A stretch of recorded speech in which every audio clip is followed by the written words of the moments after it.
Okay बच्चों, आपका paper हो गया 2020-25 का कंप्यूटर का। और आज हम लोग आए हैं, बहुत अच्छा पेपर हुआ जैसा कि आप लोगों ने बताया। आप लोगों के जो रिव्यू मिले, मैं स्कूल भी गया था एक, जहाँ पे बहुत सारे बच्चे मुझे मिले और उन्होंने कहा कि पेपर बहुत ही आसान और अच्छा आया। और जिन बच्चों को अगर टफ लगा भी होगा थोड़ा बहुत, तो बिल्कुल वो टफ नहीं है। अभी मैं एक्सप्लेनेशन दे रहा हूँ जिससे आपको पता चलेगा कि पेपर रियल में बहुत आसान था और कोई भी एक ऐसा छोटा से छोटा कॉन्सेप्ट नहीं जो आपको पेपर होने से पहले बहुत सारी प्रीवियस क्लास ली गई हैं जिसमें डिस्कस ना किया गया हो। तो आप पाओगे कि सारा कुछ आपको आता था। हाँ, एग्जाम फेयर होता है जिसकी वजह से हो सकता है कहीं पे आप थोड़ा सा कंफ्यूज हुए हों, लेकिन आज अभी आप देखोगे कि आपके बहुत सारे क्वेश्चंस बिल्कुल सटीक सही गए हैं जैसा भी आपने एक्सपीरियंस लिया था। और यहाँ पर इस क्लास से आपको यह भी पता चल जाएगा ओवरऑल आप कंप्यूटर सब्जेक्ट में कितने मार्क्स ला रहे हो इस साल। ठीक है, तो हम लोग स्टार्ट करते हैं। ये आपका पेपर है 2025 का। देखेंगे बच्चों, सबसे पहला मैं खुद ही एक्सप्लेनेशन दे रहा हूं, अगर आपको अलग आंसर लगे तो आप बोल सकते हैं, लेकिन बहुत ज़्यादा डिस्कस नहीं करेंगे हम लोग क्योंकि अभी सारा पेपर हमें इसी क्लास में पूरा करना है। देखिए, पहला क्वेश्चन आप देख पा रहे होंगे, character class method are found in package called. तो जैसा कि हमने बताया था कि जितनी भी क्लासेस हैं और उनके फंक्शंस हैं वो सारे आपके कहां पाए जाते हैं, जावा डॉट लैंग में। तो आपका सही आंसर यहां पर जावा डॉट लैंग हो जाएगा। उसके बाद नेक्स्ट क्वेश्चन देखिए आप, यहां पर आपको याद होगा एक स्ट्रिंग का फंक्शन हमने दिया था, गेस्ट पेपर में भी मैंने दिया था। तो उसमें आपको पता चला था कि कैरेक्टर के साथ कभी भी न्यूमेरिक वैल्यू का अर्थमेटिकल कैलकुलेशन होता है तो कैरेक्टर अपने आप को आस्काई कोड में बदल देता है। तो इसके हिसाब से अगर z को देखें, ये सिंगल कोट्स में है और 32 के साथ कैलकुलेशन हो रहा है, तो z अपने आप को आस्काई कोड में बदल देगा, यानी कि 90 दे देगा।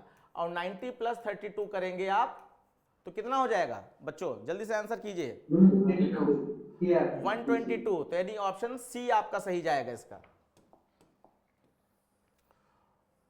उसके नेक्स्ट क्वेश्चन देखिए आप, यहां पर 0 1 2 3 1 2 3 4 4 नंबर टोटल दिए गए हैं और यहां पर डबल डेटा टाइप यहां पे दिया गया है। तो आपको यहां मेमोरी साइज बाइट में बताना था, तो डबल आपका 8 बाइट मेमोरी लेता है और 4 इसमें है, तो आपका 32 हुआ।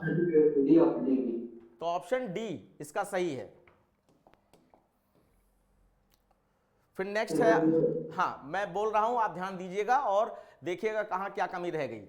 अब जैसे यहां पे ऑपरेटर प्रेसिडेंस में मैंने बताया था आपको कि जो सेम प्रेसिडेंस में ऑपरेटर होते हैं जैसे मल्टीप्लाई, डिवाइड और मॉड, तो लेफ्ट टू राइट की ओर चलते समय जो पहले मिल जाएगा वो पहले सॉल्व होगा। तो यानी 32 डिवाइडेड बाई 6 करेंगे तो कितना आ जाएगा, 32 डिवाइडेड 7 आ जाएगा। 7 पॉइंट अगर आता है तो उसको छोड़ो, 7 आ जाएगा। और 7 मॉड 2 करने पर आपका रिमाइंडर क्या आ जाएगा, 1। तो आपका ऑप्शन ए सही रहेगा बच्चों इसमें।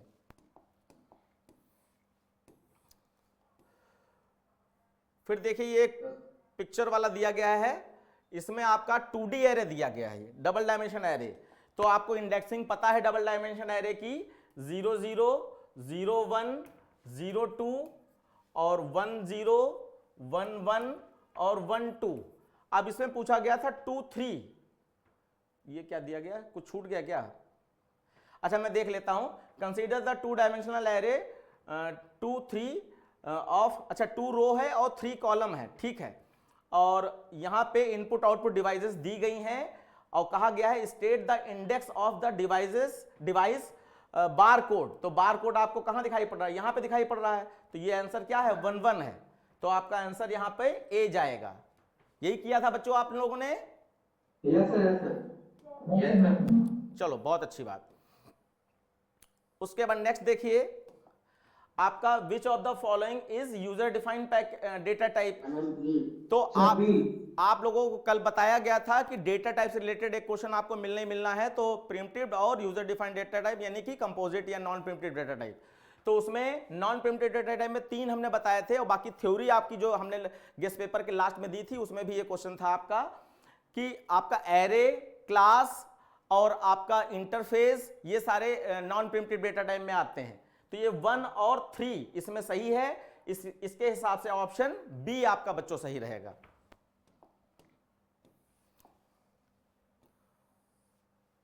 Next, B. यहां पे देखिए इनफाइनाइट लूप हम लोगों को पहचानना है। तो इनफाइनाइट लूप में बच्चों आपका एक बेसिक कॉन्सेप्ट बताया गया था कि लेस देन इक्वल टू के साथ में प्लस प्लस लगता है, ये कल ही हम लोग डिस्कस कर रहे थे। और ग्रेटर देन इक्वल टू के साथ माइनस माइनस लगता है। अगर ये कॉम्बिनेशन नहीं पाया जाए तो समझिए वो इनफाइनाइट लूप चलेगा। लेकिन यहां पर ये स्पेशली ये नॉट इक्वल टू 0 वाला जो कंडीशन है, इसको हम लोगों को ध्यान देना पड़ेगा, क्योंकि इस टाइप का इसमें कंडीशन नहीं है। तो देखिए अगर ये 2 है और 2 not equal to 0 condition true हो गई, फिर 2 - 3 करेंगे तो 2 - 3 कितना आ जाएगा? -1 आ जाएगा। और -1 नॉट इक्वल टू 0 कंडीशन फिर से ट्रू हो गई, फिर -1 - 3 करेंगे तो और कुछ आ जाएगा, लेकिन अब वो 0 नहीं आएगा। इसका मतलब ये इनफाइनाइट टाइम चलेगा और ये आपका ऑप्शन बी सही होगा।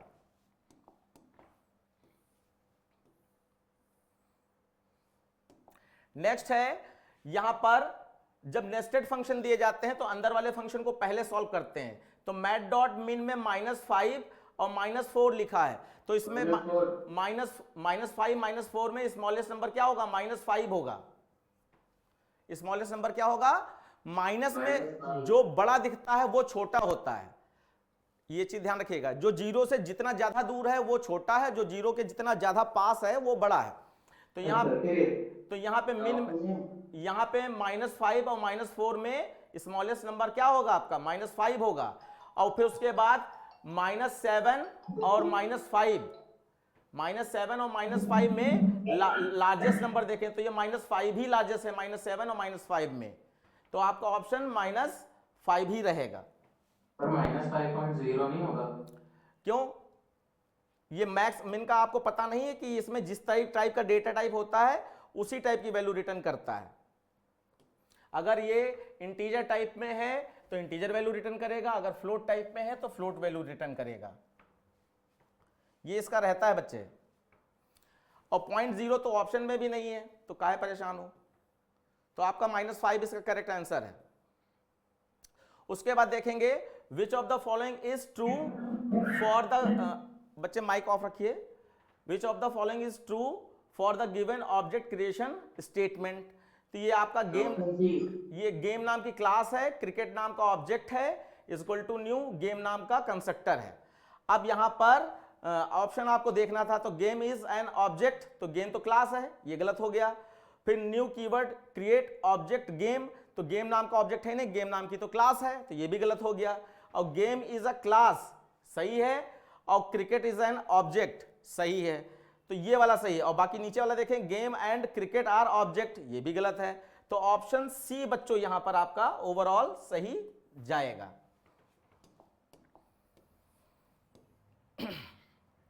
उसके बाद फिर देखिए, post office is an example of access specifier.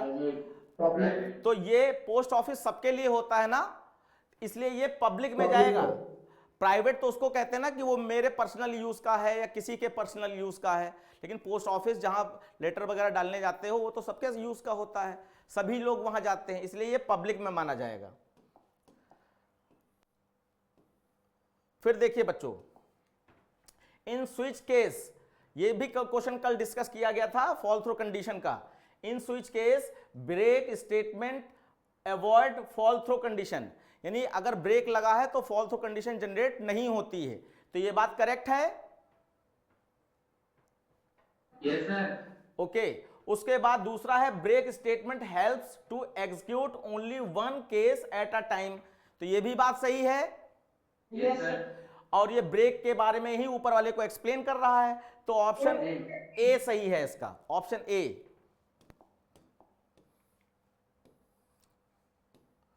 उसके बाद नेक्स्ट है क्वेश्चन आपका बच्चों, यहां पर a physical education teacher asked the student to do the side stretch as shown below 10 times, which programming construct the teacher uses.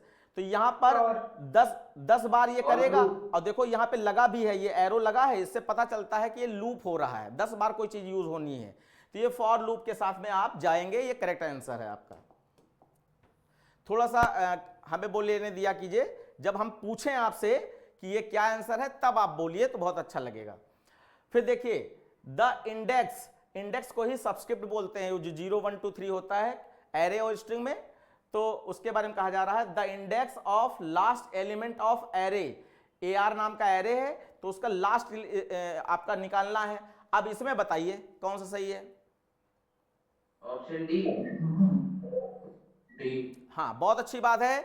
ये बहुत सारी एरे की क्लास जब जब हुई हैं तब आपको पढ़ाया गया है, या स्ट्रिंग क्लास में भी ये चीज बताई गई थी कि किसी भी एरे की लेंथ पता करनी हो तो उसमें गोल वाला ब्रैकेट नहीं लगता है, तो यहां पे गोल वाला ब्रैकेट नहीं लगा है, और लेंथ क्योंकि 1 से गिनी जाती है और इंडेक्स नंबर 0 से स्टार्ट होता है, तो इसका मतलब लेंथ जो भी निकलेगी उससे एक कम करने पर उस एरे का लास्ट इंडेक्स नंबर मिल जाएगा। तो आपका ऑप्शन डी ये सही है, ऑप्शन डी। इसके बारे में क्या कहोगे बच्चों? सर ऑप्शन ए वाला गेस्ट पेपर में लिखा। बिल्कुल एग्जैक्टली। देखिए बच्चों, ये कोई छोटी बात नहीं होती है, कोई पेपर मैं नहीं बना रहा हूं, सिर्फ ये 25 इयर्स का एक्सपीरियंस जो मुझे है उसके हिसाब से पेपर यहां पर मैं सजेस्ट करता हूं कि ऐसे ऐसे क्वेश्चन आ सकता है या आएगा, तो उसके अकॉर्डिंग आप देखिए कि ये MCQ वाली जो हमने लिया था, मे बी पेपर खुला हो, मैं देख लूं एक बार, हाँ ये है, तो ये क्वेश्चन दिया गया, एक बार क्वेश्चन को मैं देख लूं। Clock is real time example of nested loop, तो क्लॉक में जो निडल्स होती हैं वो नेस्टेड लूप के हिसाब से, यानी आवर्स के अंदर मिनट वाली, मिनट के अंदर सेकंड वाली सुई, तो सेकंड कंप्लीट करती है तो मिनट चलती है सुई, मिनट कंप्लीट करती है तो आवर्स वाली सुई या निडल चलती है, तो ये बात सही है। उसके बाद the hours hand moves through 12 position और while the minute hand moves through 60 position within each hours, तो ये भी बात सही है। तो ये आपका रीजन जो है करेक्ट एक्सप्लेनेशन ऑफ ए भी है, तो यहां पर सही ऑप्शन आपका ऑप्शन ए है। अब यहां पर हम लोग जो क्या देखना चाह रहे हैं, मैं कह रहा था कि ये बहुत बड़ी बात होती है कि MCQ क्वेश्चन में कोई टीचर कुछ बताए और वो फंस जाए, तो ईश्वर की हमारे ऊपर कृपा है कि हाँ हमारे साथ ऐसा होता रहता है और इस बार भी हुआ है, आप इसको देख सकते हैं, ये हम लोगों ने क्वेश्चन बनाया था। तो यहां पर ये क्लॉक मैंने दिया था और जिसमें आपको ये चीजें बतानी थी, जिसमें मैंने इसके 2 पोजीशन बताए थे, एक बैटरी अगर सेल इसमें है तो उसको अगर चेक करके कहेंगे तो ये एंट्री कंट्रोल लूप होगा, और अगर निडल्स की बात कहेंगे तो यहां पर नेस्टेड लूप होगा। ये बात आपको एग्जैक्टली बताई गई थी, तो ये बहुत बड़ी आशीर्वाद है भगवान का कि यहां पर ऐसा हो पाया करिश्मा, और मैं शुक्रगुजार हूं। चलिए आगे देखते हैं। उसके बाद next question, which of the following pair of method which causes a compile time error due to incorrect method overloading. चलिए बताइए इसमें ABCD के हिसाब से क्या लगाया है? Option C. Option C. Option C, option D. Sir option D. चलिए ठीक है, अब देखिए मैं एक बार थोड़ा सा माइक बंद कीजिए, मैं आपको फंडामेंटल बता दे रहा हूं। आपका फंक्शन ओवरलोडिंग में कहा गया था कि नाम तो सेम रहते हैं लेकिन उनके पैरामीटर लिस्ट सबकी अलग अलग होनी चाहिए। तो अलग अलग का मतलब है किसी में एक पैरामीटर है यानी एक आर्गुमेंट है, वेरिएबल है, किसी में 2 हैं, किसी में 3 हैं, तो वो अलग अलग माना जाएगा। दूसरा, अगर मान लीजिए दोनों में सेम आर्गुमेंट हैं तो सेम आर्गुमेंट के डेटा टाइप बदल दीजिए तो वो सही माना जाएगा। तीसरा, कि अगर सेम आर्गुमेंट हैं और डेटा टाइप भी सेम है तो उनकी पोजीशन बदल दीजिए। जैसे यहां पे देखिए, ये आपका जो है ये इंट ए है और ये यहां पर पहला डबल ए कर दिया गया, ये डबल बी था, ये इंट बी कर दिया गया, तो यानी कि पोजीशन इनकी चेंज कर दी, तब भी वो सही है। गलत कहां पे है कि बिल्कुल डिक्टो सेम मिल जाए, यानी नंबर ऑफ आर्गुमेंट भी सेम है, उनकी पोजीशन भी सेम है और डेटा टाइप भी सेम है, तो उसमें बच्चों यहां पर सही आंसर ऑप्शन डी है। पता नहीं कैसे आप लोगों ने, 1-2 लोगों ने गड़बड़ किया है, बाकी देखिए यहाँ INTA और INTA ये दिखाई नहीं पड़ रहा आपको, और रिटर्न टाइप से मतलब नहीं होता है, पैरामीटर लिस्ट से मतलब होता है। सर ये कल 100+ MCQ में डिस्कस हुआ था। हाँ, तो ये और ये एमसीक्यू वाली क्लास जो हुई थी उसमें भी हाँ डिस्कस हुआ है, बिल्कुल अच्छा याद दिलाया आपने। तो यहाँ पे रिटर्न टाइप से मतलब नहीं होता, पैरामीटर लिस्ट से मतलब होता है। तो ये ऑप्शन डी, अपना कैलकुलेट करते रहिएगा कितने मार्क्स आप लोग ला रहे हैं। उसके बाद नेक्स्ट क्वेश्चन देखिए, नेक्स्ट क्वेश्चन है कि आपका 25 है। अच्छा, ये क्वेश्चन भी हम लोगों के पेपर में बहुत बार डिस्कस हुआ है। ये अभी कल परसों में जो भी क्लास ले रहे थे हम लोग प्रैक्टिस क्लासेस कि बॉक्सिंग अनबॉक्सिंग, तो उसके एग्जांपल में सारी चीजें डिस्कस हुई थी कि 25 है और इसको आप कन्वर्ट करना चाहते हैं 25.0 यानी डबल में कन्वर्ट करना चाहते हैं, तो इसमें से कौन सा ऑप्शन सही रहेगा? तो डबल डॉट पास डबल होता है, लेकिन पास का यहाँ पे पी बड़ा है, यहाँ पे खाली पास ही लिखा है, यहाँ पास डबल लिखा है और यहाँ पे 25 दिया गया। तो सही ऑप्शन आपका सी है। बच्चों बताओ, सी यही लगाया था? अच्छा, कई बच्चों ने डी लगा दिया होगा, तो डी में क्या गलती है?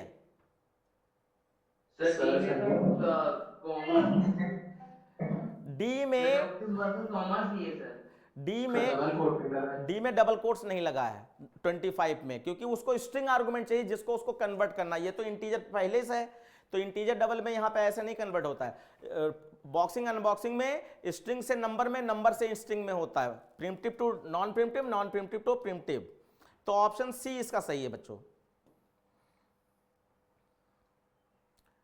चलिए इसमें बताइए क्या ऑप्शन ABCD करके बताइए।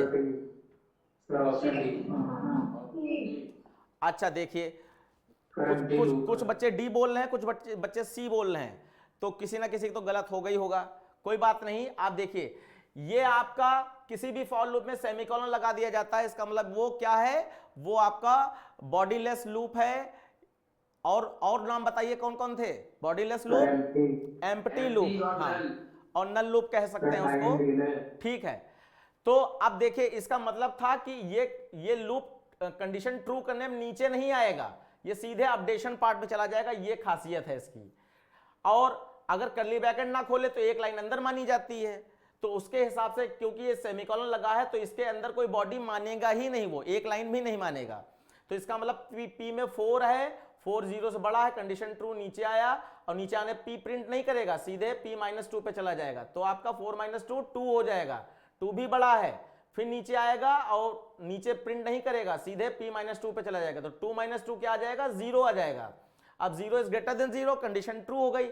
अब जब ये लूप से बाहर निकलेगा तब यहां आएगा और p प्रिंट होगा, तो p में क्या था? p में 0 था, तो 0 प्रिंट हो गया और ln लगा नहीं है, इसका मतलब कर्सर यहीं सामने रखा है।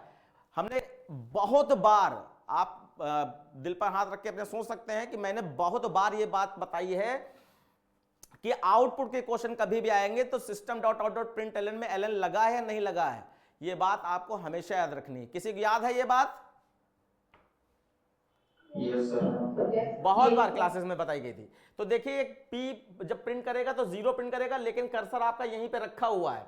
फिर जब नीचे आएगा तो एलन के बारे में आपको बताया गया था कि पहले ये प्रिंट करता है, उसके बाद लाइन चेंज करता है। तो पी में तो अभी भी 0 है, तो कर्सर यहीं रखा है, तो ये 0 ही प्रिंट कर देगा, उसके बाद लाइन चेंज करके कर्सर नीचे कर देगा। इसका मतलब इसका सही आंसर 0 0 है, जो कि ऑप्शन डी में है। समझ पाए आप लोग? उसके बाद देखिए, नेक्स्ट है आपका, ये क्वेश्चन भी आपका कल ही डिस्कस हुआ था, स्लैश वाला। कुछ बच्चे इसमें उनको लग रहा था टाइम वेस्टिंग हो रही है। रात को जब हम लोग डिस्कस कर रहे थे व्हाट्सएप पे, तो वहां पर व्हाट्सएप ग्रुप में ये चीज बताई गई थी, हमने कहा था एक बार देख लो स्लैश के साथ क्या चीज प्रिंट होती, क्या नहीं प्रिंट होती है।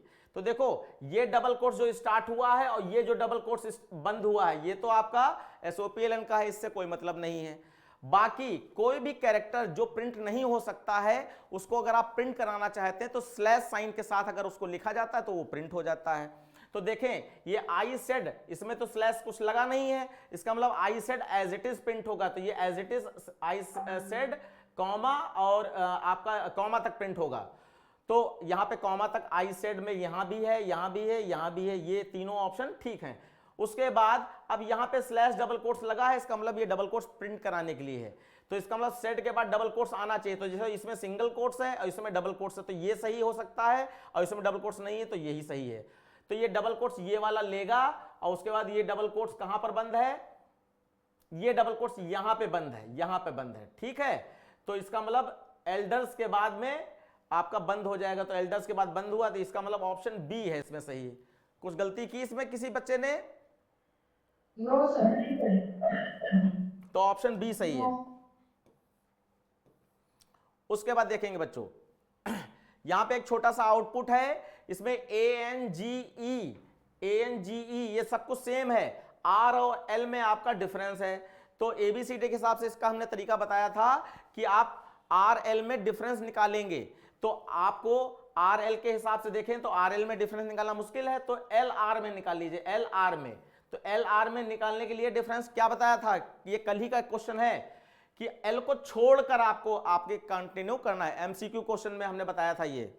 तो LM, M से गिनेंगे तो M N O P Q R, M N O P Q R, अगर मैंने सही पढ़ा है तो 1 2 3 4 5 6 आएगा।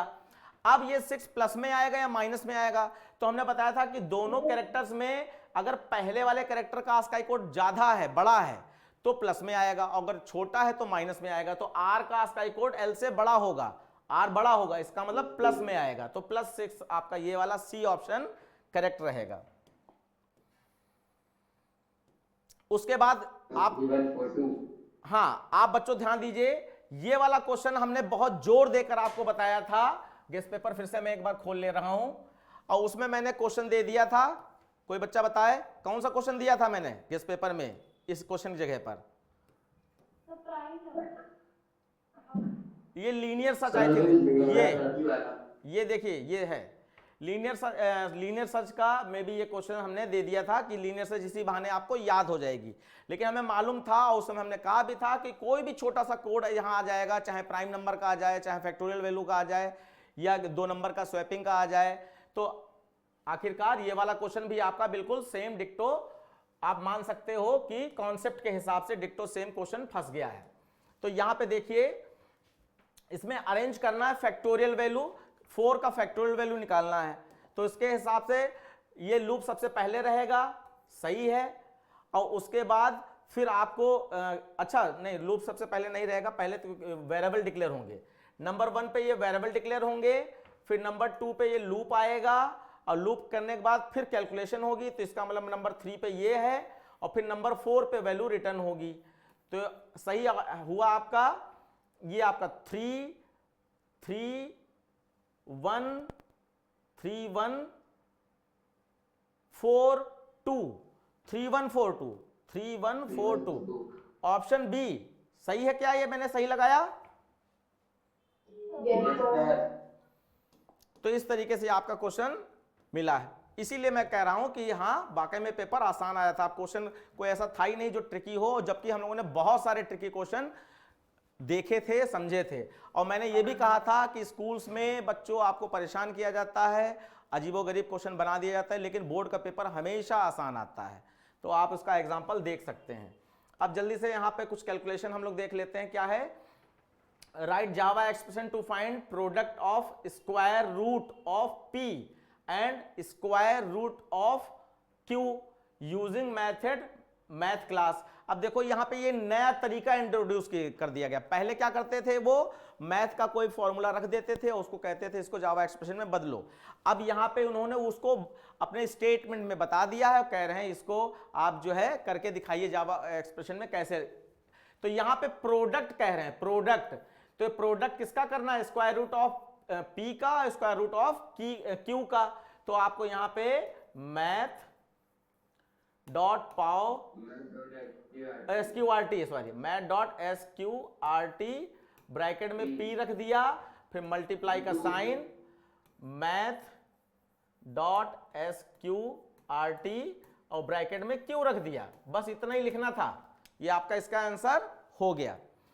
सर यस बेटा। हमने सब वेरिएबल लेकर कर दिया तो सर उससे गलती हो सकती है। देखो एग्जैक्टली तो वो ऐसे नहीं करना चाहिए था, क्योंकि पी और क्यू तो इन्होंने बता ही रखा है, तो वेरिएबल क्यों ले रहे हो। लेकिन क्योंकि वो स्टेटमेंट आपका सही है, वो ये वाली लाइन तो सही होगी ना। Yes sir. एक्स्ट्रा वेरिएबल ले लिए कोई बात नहीं, लेकिन ये वाली लाइन अगर सही है तो आपको पूरा फुल मार्क्स मिलेगा, इतना कंसीडर किया जाता है। Sir math.sqrt p into q कर दिया था मैंने, क्योंकि सर वो math.sqrt कॉमन भी तो ले लेंगे। नहीं, तो आप ध्यान नहीं दे रहे हो। Product of square root of P और स्क्वायर रूट ऑफ क्यू, तो ये दोनों अलग अलग स्क्वायर रूट हैं। अगर मैथ के हिसाब से ऐसा हो जाए कि जैसे हम देखो, मैथ के हिसाब से अगर ऐसा होता है कि जैसे p इंटू क्यू ऐसे लिखने से और under root p into Q ऐसे लिखने से अगर आंसर सही आ रहा है दोनों का सेम, तब तो आपको इसको सही मानना है, अदरवाइज ये दोनों अलग अलग हैं। अदरवाइज ये दोनों अलग अलग हैं, समझ गए। तो यहां पर ये वाला ऑप्शन आपका सही है जो अभी अभी हम लोगों ने लिखा था। उसके बाद देखिए आउटपुट निकालना है, टैलेंट दिया है और यहां पे मैट्रिक्स दिया गया है, फिर x dot substring dot concat y dot substring 3, तो x डॉट सबस्ट्रिंग 3 पे तो 0 1 2 3, तो 3 पे आपका e आया है, तो यानी यहां पे ENT सबस्ट्रिंग फंक्शन क्या करता है, लास्ट में जो भी इंडेक्स नंबर अगर एक सिंगल इंडेक्स नंबर दिया है तो वहां से आखिरी तक का पूरा तोड़ देता है, तो ENT इसमें आ जाएगा और y डॉट सबस्ट्रिंग में 3, तो 0 1 2 3, तो यहाँ पे r पे आया है, तो यानी RIX आ गया, और इसको बीच में कॉनकैट कर रहे हैं तो ENT RIX, ये फाइनल आपका आउटपुट आ जाएगा। तो अब देखो कहां पर से 50 बार हम लोगों ने यहां पर सबस्ट्रिंग फंक्शन को यूज किया है, उसमें से एक है, तो ये करेक्ट हो पाया आप लोगों का बच्चों? Yes, sir. बहुत अच्छा। उसके बाद देखेंगे, देखिए यहां पे कहा गया है write a Java statement to create an object of name सिफारा, जो भी लिखा है सिफरा, और क्लास क्या है, रोबोट है। तो सिंटेक्स आपको याद होना चाहिए, और उसमें आर्गुमेंट क्या है, आपके डबल डेटा टाइप के हैं। तो देखो ये भी बच्चों आपको क्वेश्चन मैं गेस्ट पेपर में भी दिखाता हूं, मैंने कहा था कि फंक्शन प्रोटोटाइप बनाने के लिए हमेशा पूछा जाता है, और मैंने इस बार क्या कर दिया है, फंक्शन कॉलिंग वाला स्टेटमेंट दे दिया गया है। तो एक बार मैं इसको पहले एक्सप्लेन कर दूं, ये क्या है, ये कह रहे हैं कि ऑब्जेक्ट बनाओ, ठीक है, तो आपका यहां पे हो जाएगा ROBOT, ये हो जाएगा, और इसमें SIFRA ये हो जाएगा इक्वल टू न्यू, और उसके बाद फिर ROBOT, और इसमें 2 डबल टाइप के आर्गुमेंट भेजने हैं, 3 हैं, तो आप चाहे 2.5, 5.0, 7.2 इस तरीके से आप इसको लिख सकते हैं। ये था इस लाइन का मतलब। कोई बच्चा कर पाया आप लोगों में? सर मैंने डबल सही है। सर यस बेटा आरुष, सर हमने सब वेरिएबल लेके किया है सर, और बाकी ठीक आपके है, सर ठीक है। अगर आप चाहें तो यही वैल्यू वेरिएबल में स्टोर करा देंगे, यहाँ पे वेरिएबल का नाम लिख दें, कोई दिक्कत नहीं। Sir full marks. हाँ बेटा, सर AA, BB, लिख सकते हैं पैरामीटर में। एक्चुअली ये सही वो भी हो सकता है, जैसा चाहे वो कंसीडर कर लें, वरना आपको पता होना चाहिए यहां से वैल्यू भेजी जा रही, तो ये एक्चुअल पैरामीटर है, तो एक्चुअल पैरामीटर में कभी भी आपकी डेटा टाइप नहीं लिखा जाता है। तो अगर कंप्यूटर पे लिखोगे तो ये दिक्कत करेगा जो आपने बोला अभी, लेकिन अगर आप यहां पे AA, BB लिख दे रहे हो तो मे बी वो सही मान ले, वरना एग्जैक्टली सही नहीं है। सर मैंने इसमें डबल रोबोट सिफ्रा करके लिखा था, तो वो गलत हो जाएगा। डबल रोबोट सिफ्रा इज इक्वल टू न्यू करके वैसे लिखा था सर। देखिए आपको पता है मैंने जो लिखा है, ऑब्जेक्ट बनाना कोई टफ चीज तो थी नहीं। पहले क्लास का नाम लिखो, स्पेस देकर ऑब्जेक्ट का नाम इक्वल टू न्यू, स्पेस देकर क्लास का नाम, गोल वाले ब्रैकेट में पैरामीटर लिस्ट। ये पैरामीटराइज कंस्ट्रक्टर कॉल हो रहा है यहाँ पर। तो आप समझी गए होंगे। अब आपने क्या लिखा है वो तो खैर एग्जामिनर ही कंसीडर करेगा कि कितना सही है कितना गलत, लेकिन जो सही था वो मैंने बता दिया। Convert the output exit control loop. अच्छा, इसको एग्जिट कंट्रोल लूप में तो आपको पता होगा, ये मैंने बहुत बार आपको समझाया है कि खाली सिंटेक्स, और कल भी हम लोग रात को जब डिस्कस कर रहे थे तो हमने कहा था सिर्फ सिंटेक्स याद करो, और वो हमारी जो क्लास वाली पीडीएफ है उसके सिंटेक्स याद करोगे तो आपको आराम से हो जाएगा। तो आप देखो यहाँ पर किसी भी लूप में 4 चीजें होती हैं, तो उस 4 चीजों को हम लोग सिंटेक्स के हिसाब से अलग करेंगे। तो एग्जिट कंट्रोल लूप में डू होता है और कर्ली ब्रैकेट खुला, और कर्ली ब्रैकेट मान लीजिए यहां बंद कर दिया और यहां पर वाइल लिख दिया, वाइल लिख दिया। अब देखो एक एक चीज देखते हैं। सबसे पहले ऊपर क्या होता है सिंटेक्स के हिसाब से, variable in declaration and initialization. तो देखो किससे लूप चलाया जा रहा है, तो लूप हमारा ए से चलाया जा रहा है। इसका मतलब ए वाली वैल्यू को हमें यहां लेना पड़ेगा। ए इक्वल टू क्या रखा है फॉर्मेट 10, तो वो यहीं लेना पड़ेगा। और बी की वैल्यू भी है तो बी की वैल्यू भी यहीं पे लेनी पड़ेगी, क्योंकि डिक्लेरेशन इनिशियलाइजेशन यहां होगा। उसके बाद फिर जब लूप चलेगा तो हम देखें यहां पे कंडीशन क्या है, ए ग्रेटर देन इक्वल टू 1, तो ए ग्रेटर देन इक्वल टू 1 ये आपकी कंडीशन, और लास्ट में यहां सेमीकोलन लगाना जरूरी है। फिर अब यहां पे कंडीशन 2 होने में नीचे उतरोगे तो ये वाली लाइन मिल रही है, तो आप यहां पर b प्लस इक्वल टू ए लिखोगे, और फिर ये लाइन भी मिल रही है तो आपका b प्लस प्लस हो गया। और उसके बाद फिर अब लूप किससे चल रहा था, इससे चल रहा था ए से, तो अपडेशन वाला पार्ट भी नीचे आ जाएगा, यानी a माइनस इक्वल टू 2। तो ओवरऑल बस इतना लिखना है, और फिर नीचे आपका एसओपी यानी system dot out dot print और बी प्रिंट कर देना है आपको। मैंने शॉर्टकट में लिख दिया, यही लाइन उतार देनी है आपको। तो बच्चों ये कर पाए सही आप लोग। अब जैसे कोई भी बच्चा अगर ये a equal to 10 b equal to 1 जो है लूप के अंदर कर देता है, डू के अंदर, तो वो गलत है। सर हाँ हमने सर प्रिंटिंग अंदर करा दी तो सर उससे कुछ होगा? बिल्कुल, कुछ ना कुछ मार्क्स तो काटेंगे ही, क्योंकि लूप फॉल्स होने पर प्रिंटिंग मिल रही ना, तो कैसे अंदर करा दोगे। सर तो जो ऊपर लिखा है a इज इक्वल टू 10 और b is equal to 1, sir मैंने a इज इक्वल टू 10 तो कर दिया था, b इज इक्वल टू 1 नहीं लिख पाया, b सिर्फ लिख के छोड़ दिए। तो अब उसके कितने रहेंगे? कुछ ना कुछ उसका कुछ अपना हम लोगों को मार्क्स की कैलकुलेशन इवैल्यूएशन की शीट मिलती है, उसके हिसाब से अगर कुछ कटेगा तो कट भी सकता है, वरना आप याद रखिएगा आपके बोर्ड में ज्यादातर छोटी मोटी सिली मिस्टेक्स इग्नोर कर दी जाती हैं अगर बच्चे का बाकी परफॉर्मेंस अच्छा चल रहा है।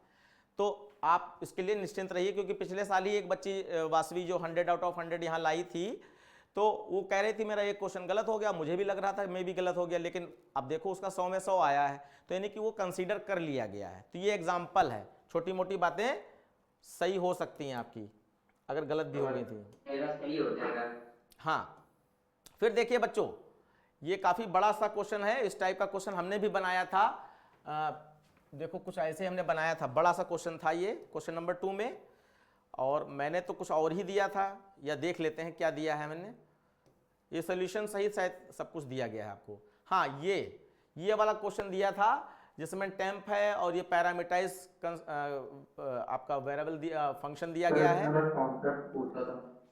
ये उसमें क्वेश्चन ही चेंज कर दिया गया है। नहीं, उससे मतलब नहीं होता है किस टाइप का क्वेश्चन बनेगा। ये तो हमें लगा कि ये नई चीज है कि फॉर्मल पैरामीटर के बारे में पूछ सकता है, एक्चुअल पैरामीटर के बारे में पूछ सकता है आपका जो है। तो हमने यहाँ पे 2 क्वेश्चन पूछ दिया था कि कौन सा कॉन्सेप्ट यूज हुआ है, तो फंक्शन ओवरलोडिंग यूज हुआ है, और फॉर्मल एक्चुअल पैरामीटर पूछ दिया था। ठीक है, तो वैसा ही बिल्कुल उन्होंने बताया। और आपको तो क्लास एंड ऑब्जेक्ट का पूरा आइडिया दिया गया है ना बच्चों, तो उसमें कोई दिक्कत वाली बात नहीं है। आप देखिए यहाँ पर क्या पूछा गया, एक बार मैं देख लेता हूँ, क्योंकि पेपर तो मैं अभी देख रहा हूँ। आउटपुट पूछ रहे हैं इसमें। अच्छा, ऊपर से ही देख लेते हैं। आउटपुट पूछा गया, बहुत अच्छी बात है। तो आउटपुट निकाल लेते हैं। पूरा प्रोग्राम बना हुआ है, वर्डमेन से प्रोग्राम चालू होता है, स्टार्ट होता है, नीचे आए ये कंस्ट्रक्टर कॉल हो जाएगा। कंस्ट्रक्टर ऊपर अगर बनाया है तो कंस्ट्रक्टर पे आए, ए और बी की वैल्यू 10 और 15 हो गई, कंडीशन ओवर। फिर वापस लौट के यहीं आएंगे और आर डॉट प्रिंट किया है, तो आर डॉट प्रिंट के हिसाब से प्रिंट पे जाओगे और 10 और 15 का मल्टीप्लाई हो जाएगा। तो पहला आउटपुट क्या आ जाएगा, 150। किसी का माइक बहुत खराब यूज हो रहा है तो कम ही बोलिए आप लोग। फिर उसके बाद वापस प्रिंटिंग करने के बाद फिर यहीं पे आ जाओगे, फिर नीचे उतरोगे। ये सब आपको फंक्शन कॉल करने का तरीका अच्छे से बताया गया है। फिर आपकी से यहाँ पे पैरामीटराइज कंस्ट्रक्टर कॉल कर दिया गया है और पैरामीटराइज कंस्ट्रक्टर में 4 और 5 भेजा गया। तो यहाँ पर पैरामीटराइज कंस्ट्रक्टर ये है, तो 4 यहाँ जाएगा और वो ए में चला गया, 5 यहाँ आ जाएगा। फिर वापस यहीं पे आए और यहाँ पे पी डॉट प्रिंट किया, प्रिंट पे गए तो 4 इंटू 5 20। तो ओवरऑल आपका एलन लगा है, तो लाइन चेंज करके यही वाला आउटपुट आपका आ जाएगा। किसी का आया? यस सर, मेरा है। बहुत अच्छा, बहुत अच्छा। सर मैंने 150 नहीं लिखा है, 20 लिखा है, तो 1 मार्क उसका जाएगा, तो 1 मिल जाएगा फिर से। हाँ हाँ बिल्कुल भाई, 2 बार फंक्शन कॉलिंग हुई है तो 2 आउटपुट आएंगे, एक थोड़ी ना आउटपुट आएगा। तो ये नर्वसनेस के चक्कर में हुआ है बेटा, तुमको आता सब है, हम जानते हैं, लेकिन जो है लेट हो गया था स्कूल, तो लेट पहुंचा था, तो हाँ। वही नर्वसनेस हो गई थी सर। जी जी जी, मैं भी। अब जल्दी से देखते हैं यहाँ पर, name one string method which result in positive integer only. अब इंडेक्स ऑफ लिसन, अब स्ट्रिंग का कोई एक फंक्शन तो है नहीं, बहुत सारे ऐसे फंक्शन हैं जो इंटीजर वैल्यू रिटर्न करते हैं। तो उसमें हमने आपको ये क्वेश्चन जब कल परसों में लगातार मैंने ये चीज डिस्कस की है कि मैथ क्लास के और स्ट्रिंग क्लास के रिटर्न टाइप जरूर चेक कर लेना और उनकी वर्किंग। तो मैंने वो जो पीडीएफ फाइल दी थी उसमें सारा दिया भी था, आपका गेस्ट पेपर के नीचे वाला जो दिया था। तो आप देखिए स्टार्टिंग से याद कीजिए, लेंथ फंक्शन जो होता है वो भी आपका जो है इंटीजर वैल्यू रिटर्न करता है, इंडेक्स ऑफ होता है वो भी इंटीजर वैल्यू रिटर्न करता है, कंपेयर टू होता है वो भी इंटीजर वैल्यू रिटर्न करता है। तो कौन सा लिख दिया आप लोगों ने? Sir index of. हाँ अच्छा, हाँ अब यहां पर एक गौर करो, ये पॉजिटिव इंटीजर कह रहा है तो length function positive integer return करता है, लेकिन इंडेक्स ऑफ तो माइनस में भी वैल्यू देता है। तो यहां पर इंडेक्स ऑफ थोड़ा सा निगेटिव में जा रहा है। और उसके बाद कंपेयर टू भी आपका पॉजिटिव नेगेटिव दोनों वैल्यू देता है, इसका मतलब वो भी नेगेटिव में थोड़ा सा जा रहा है। लेंथ फंक्शन सबसे एप्रोप्रिएट आंसर यहां पर रहेगा। सर देखो समझ गए हो गया, ज्यादा आर्गुमेंट करने की जरूरत थोड़ी ना है कि वहां पे कुछ बांटा थोड़ी नहीं जा रहा है, जो होगा आप तो कर ही चुके हो ना। आप कॉन्सेप्ट को समझो, यहाँ पेपर सॉल्यूशन दिया जा रहा है, इससे आपको पता चलेगा, टिक करते रहिए कहां पे क्या गड़बड़ की है, कि आपका लेंथ माइनस में नहीं निकलती, ये पता है ना सबको। और यहां पे पॉजिटिव इंटीजर ओनली लिखा है, तो इससे ज्यादा क्या कहा जा सकता है, आपको समझना चाहिए। उसके बाद name one string method which results in a character. तो कैरेट फंक्शन है, कैरेट, और किसी तरफ जाने की जरूरत ही नहीं, कैरेट फंक्शन है जो ये वैल्यू रिटर्न करता है, बस फंक्शन लिखना था और कुछ उसका सिंटेक्स से मतलब नहीं है। उसके बाद देखिए नेक्स्ट देखते हैं। सर वो खाली कैर लिख दिया, मतलब लास्ट के टाइम पे याद है कैर लिख दिया है, लिखना भूल गया। तो कैर तो डेटा टाइप होता है बच्चा, वो फंक्शन मेथड का नाम पूछ रहे हैं ना, तो मेथड का नाम कैर एट है, कैर नहीं है। उन्होंने रिटर्न टाइप थोड़ी पूछा था, उन्होंने फंक्शन का नाम पूछा था, इसलिए स्ट्रिंग मेथड पूछा है, कैरेट ही लिखना पड़ेगा आपको। उसके बाद देख लीजिए नेक्स्ट, जॉन वॉज आस्क्ड, टिक करते रहिए कहां कहां गड़बड़ हो रहा है, लास्ट में हमें व्हाट्सएप पे सबके मार्क्स चाहिए कि कितने कितने आप लोग ला पा रहे हो। 1-2 नंबर तो ऊपर नीचे हो ही सकते हैं जो आप हो सकता है कंसीडर ना कर पाओ। बाकी हमारा जो उद्देश्य है भी, ये पेपर सॉल्व होने के बाद मैं बताऊंगा और आपको खुशी भी होगी, जो भी अभी थोड़ा बहुत गड़बड़ लग रहा होगा वो खुशी भी होगी।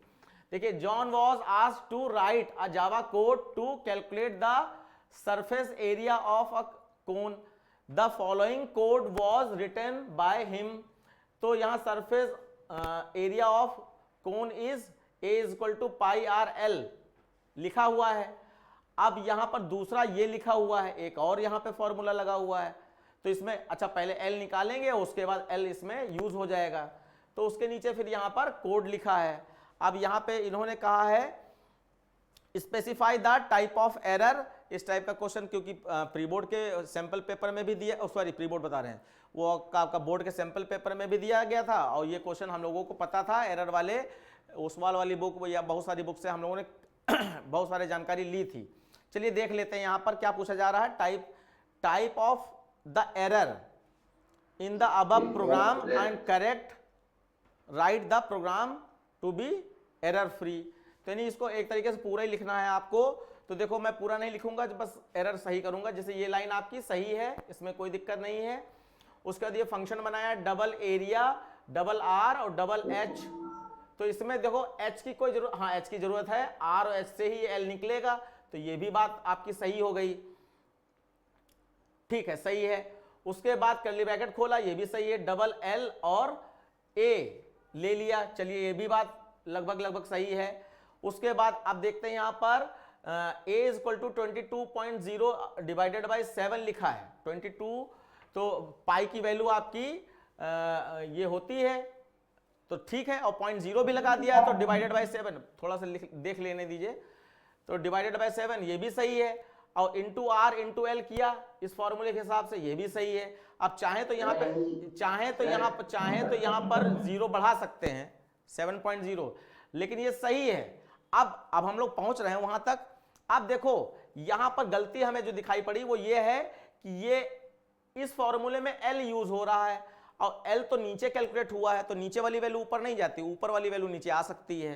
तो इसका मतलब पहले हम इस लाइन को देख लेते हैं इस फॉर्मूले के हिसाब से, L is equal to math dot SQRT और R into R plus H into H. तो ज्यादा से ज्यादा इसको ब्रैकेट में हम कर सकते हैं और बीच में प्लस लगा रहेगा, और नहीं करोगे तब भी चल जाएगा। और इस लाइन को इस लाइन के ऊपर कर देना है, बस इस लाइन को इस लाइन के ऊपर कर देना, जिससे कि पहले एल निकल आए, उसके बाद ये वाला स्टेटमेंट आपका एग्जीक्यूट हो। और उसके बाद फिर एक और गलती है, ये रिटर्न स्टेटमेंट फंक्शन के हाँ ये रिटर्न स्टेटमेंट ये कोड पूरा हो रहा है, फिर इसके बाद ये रिटर्न कर दिया। अब ये कोई गलती नहीं, फिर फंक्शन बंद कर दिया और क्लास बंद कर दी। तो यानी कि गलती देखा जाए तो ओवरऑल कोई गलती नहीं थी, खाली ये एल वाली लाइन जो है ये ऊपर कर दो और ये वाली लाइन नीचे कर दो, बाकी कहीं कोई गलती नहीं। अब आप लोग बता सकते हो कौन सी गलती आपको दिखाई पड़ रही है?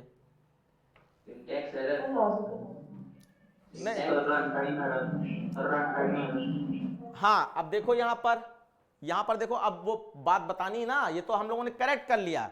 अब एरर कौन सी आएगी? तो जैसे ही इस स्टेटमेंट पे जाएगा तो वो एल को जब पढ़ेगा तो एल के पास कोई वैल्यू होगी नहीं, तो वो यहां पर variable might not have been initialized ये एरर देगा। और ये variable might not have been initialized error क्या होती है? सिंटैक्स एरर होती है। Variable might not have been initialized कौन सी एरर होती है?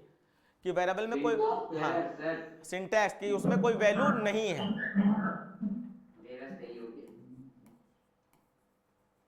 सिंटैक्स एरर हो जाएगी।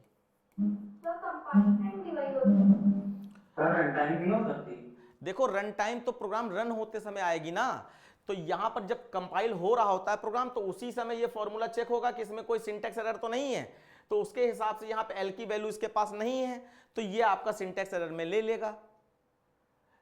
कई बार आपने देखा होगा प्रोग्राम रन। यस बेटा सर एल के बारे में हम लोगों ने इनिशियलाइज नहीं करी, तो अगर उसमें बाय डिफॉल्ट 0.0 चली गई होगी तो एग्जीक्यूट हो जाएगा, तो सर लॉजिकल एरर होगी ना। देखो ये वाली बात भी हमने क्लियर की थी कि वो क्या कहते हैं, क्लास एंड ऑब्जेक्ट प्रोग्रामिंग जो होती है उसमें जिसमें ऑब्जेक्ट बनता है क्लास का, उसमें ग्लोबल वेरिएबल बाय डिफॉल्ट अपने आप वैल्यू ले लेते हैं। लेकिन जो सिंपल प्रोग्राम होता है जिसमें कोई ऑब्जेक्ट क्रिएट नहीं किया जा रहा है जावा में, उसमें वेरिएबल बाय डिफॉल्ट अपनी वैल्यू नहीं लेते हैं। तो उसके हिसाब से यहां पर ये अपनी वैल्यू नहीं लेना चाहिए। सिंपल प्रोग्राम है, इसमें कोई ऑब्जेक्ट बनाया नहीं गया है और ये कोड एग्जीक्यूट भी हो जाएगा। खाली ये लाइन ऊपर कर दो। करने के कितने मार्क्स हैं इसमें? अब ओवरऑल 2 नंबर का है तो 1 नंबर करेक्शन करने के लिए होगा, 1 नंबर एरर का नाम बताने के लिए होगा। बाकी इसमें कोई ठीक है। और रही रन टाइम वाली बात, तो रन टाइम तो यहां है ही नहीं ना। रन टाइम का मतलब कोई मतलब ही नहीं। अगर हम इसको ऊपर भी कर दें, मतलब ऐसे भी बना रहे और रन टाइम पर कोई मतलब नहीं निकलता। आप इसको लॉजिकल भी नहीं कह सकते कि आउटपुट गलत आएगा। तो आउटपुट सर आपने कहा था कि अगर सेमीकोलन मिसिंग हो या कोई ब्रैकेट मिसिंग हो तभी वो कंपाइल टाइम या सिंटैक्स एरर हो सकता है, और अगर कोई सिंटैक्स गलत ना हो तो रन टाइम होगा ज्यादातर। हाँ, तो उसमें ये वाली बात भी है ना कि जैसे तुमने ए और बी की वैल्यू इनपुट नहीं की, 2 नंबर का सम कर रहे हो और ए और बी की वैल्यू इनपुट नहीं की तुमने, और तुमने C equal to A plus B लिख दिया, तो क्या करेगा, रन टाइम पे बताएगा या कंपाइल टाइम पे ही बता देगा? सोच के देखो थोड़ा सा। Compile time. हाँ, वो कंपाइल टाइम पे ही बता देगा, परेशान ना हो। तो ये छोटी सी मिस्टेक हो सकती है, बाकी बोर्ड जैसा डिसाइड करेगा वही भैया भगवान है, आका है, उसी को हम लोग मानेंगे, ठीक है। अभी तो हम लोग डिस्कस कर रहे हैं अपने हिसाब से, तो इसको जो है बिल्कुल निगेटिव वे में ना लेना। हमारे हिसाब से जो था वो हमने बताया, बाकी जो है बोर्ड जैसा डिसाइड करेगा उसी हिसाब से आपको नंबर मिलेंगे। फिर देखिए, consider the following array and answer the question given below. इसमें एक एरे दिया गया है, इसमें आउटपुट ऑफ द फॉलोइंग, तो 0 और 5, तो 0 पे आप देख पा रहे हो 0 1 2 3 4 5, ओके। अगर मैंने सही लिखा है तो 0 पे आपका 12 आ गया और 5 पे आपका यहां पर 2 आ रहा है, 14। तो 14 आ गया भाई। उसके बाद देखें what is the index of largest element of array, तो सबसे बड़ा एलिमेंट कौन सा है? हाँ, 0। तो 0 है, इसका इंडेक्स क्या है? 0 है, तो ये 14 और 0 इसका आंसर लिख दिया जाएगा। नेक्स्ट देखिए, नेक्स्ट है आपका write the Java statement to initialize the first 6 odd number in 3 into 2 array. तो देखो ये इनिशियलाइजेशन वाली बात जब हम लोग प्रैक्टिस कर रहे थे दिसंबर में प्री बोर्ड के लिए, तो वहां पर एरे इनिशियलाइजेशन का खूब अच्छे से समझाया गया था। अब यहां पर पहला वाला रो होता है, दूसरा वाला कॉलम होता है, तो ये 3 है, ये 2 है, तो 3 रो है 2 कॉलम। तो इसके हिसाब से आप एरे इनिशियलाइज करना चाहते हैं, एरे का नाम कोई भी ले सकते हैं, तो आपने लिखा INT, और कौन से नंबर है? फर्स्ट ऑड नंबर है तो इंटीजर में हो सकता है, INT A square bracket is equal to, और यहाँ पे करली ब्रैकेट खोला, और पहला आपका ऑड नंबर कौन सा माना जाएगा? पहला ऑड नंबर कौन सा है? 1 है। तो देखो यहां पे हमें 3 रो 2 कॉलम बनाने हैं, तो स्ट्रक्चर में माइक थोड़ा बंद कीजिए। 3 रो 2 कॉलम बनाने, 3 रो ये हो गई और 2 कॉलम ये हैं, ऐसे बनाना है। 0 1 2 ये रो हो गई और 0 1 ये कॉलम हो गए। तो एक रो को रिप्रेजेंट करने के लिए एक पेयर ऑफ करली ब्रैकेट होता है, तो एक रो में कितने नंबर हैं? 2 नंबर हैं, तो यहां पे करली ब्रैकेट खोला और यहां पे पहला आपका ऑड नंबर 1 है और दूसरा आपका 3 है, और इसको कर दिया बंद, ये पहली रो कंप्लीट हो गई। फिर दूसरी रो में फिर करली ब्रैकेट खोला और यहां पर आपका 3 के बाद 5 और 7 ये बंद कर दिया, फिर कॉमा, और फिर तीसरे में 9 और 11 ये लिख दिया। अब ये बंद किया और उसके बाद ये स्टार्टिंग वाला कर्ली ब्रैकेट था ये बंद कर दिया और ये सेमीकोलन लगा दिया। ये आपकी कंप्लीट लाइन हो गई बच्चों।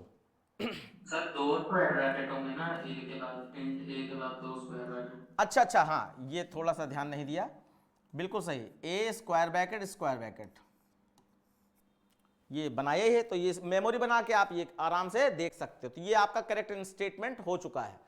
फिर देखिए what is the result of ये of the above array. Above array मतलब इसी की बात हो रही है। तो देखो हमने आपको बताया था कि ये रो होती है पेयर, पहला पेयर ऑफ करेक्ट, तो 0 रो 1 रो और 2 रो। ये एग्जांपल जैसा मैं ले रहा हूं ऐसे लेके आपने किया होगा तो कई लोगों को सही हुआ होगा, वरना जो गड़बड़ हुआ होगा। फिर कॉलम क्या होता है?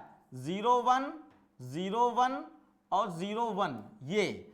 अब जरा देखिए यहां पर क्या लिखा है? 0 1 लिखा है, तो ये 0 रो है और 1 कॉलम है, तो 0 रो 1 कॉलम क्या है? 3, तो यहां 3 आ जाएगा।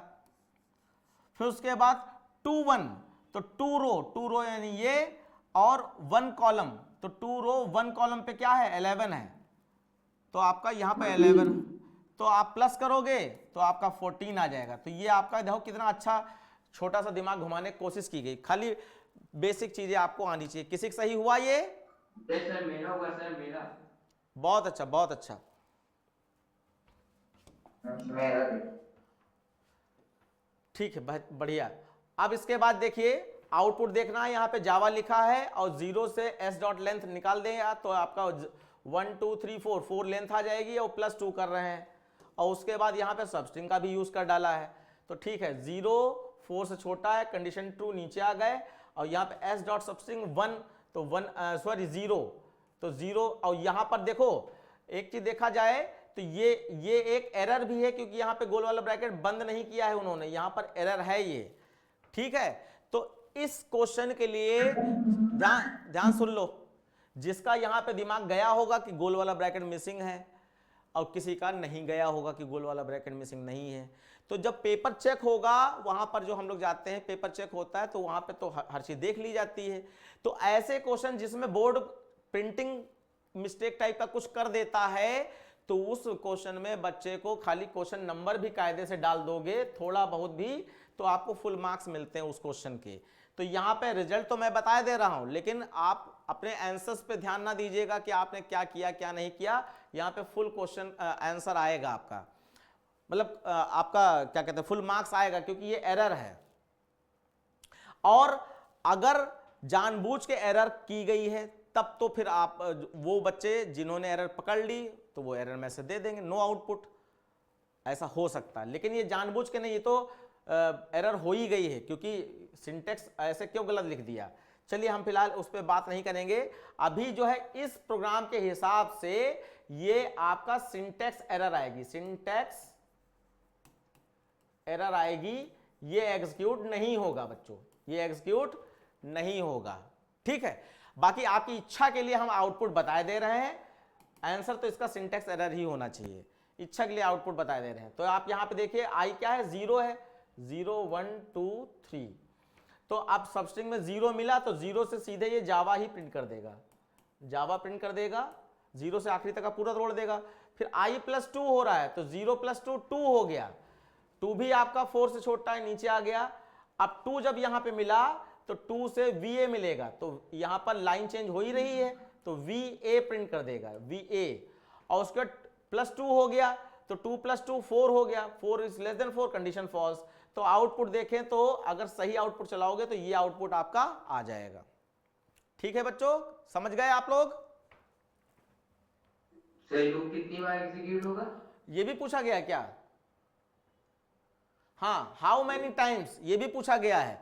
तो देखो 2 ही बार चला, 2 आउटपुट आए, जितना आउटपुट आया उतना बार चला, ये कह लो या कह लो कि जब तक कंडीशन ट्रू नहीं होती तब तक चला नहीं माना जाता है। तो 0 पे कंडीशन ट्रू हुई और आपका 2 पे कंडीशन ट्रू हुई और फिर उसके बाद 4 पे कंडीशन फॉल्स हो गई, तो ये 2 टाइम्स चला, 2 टाइम्स।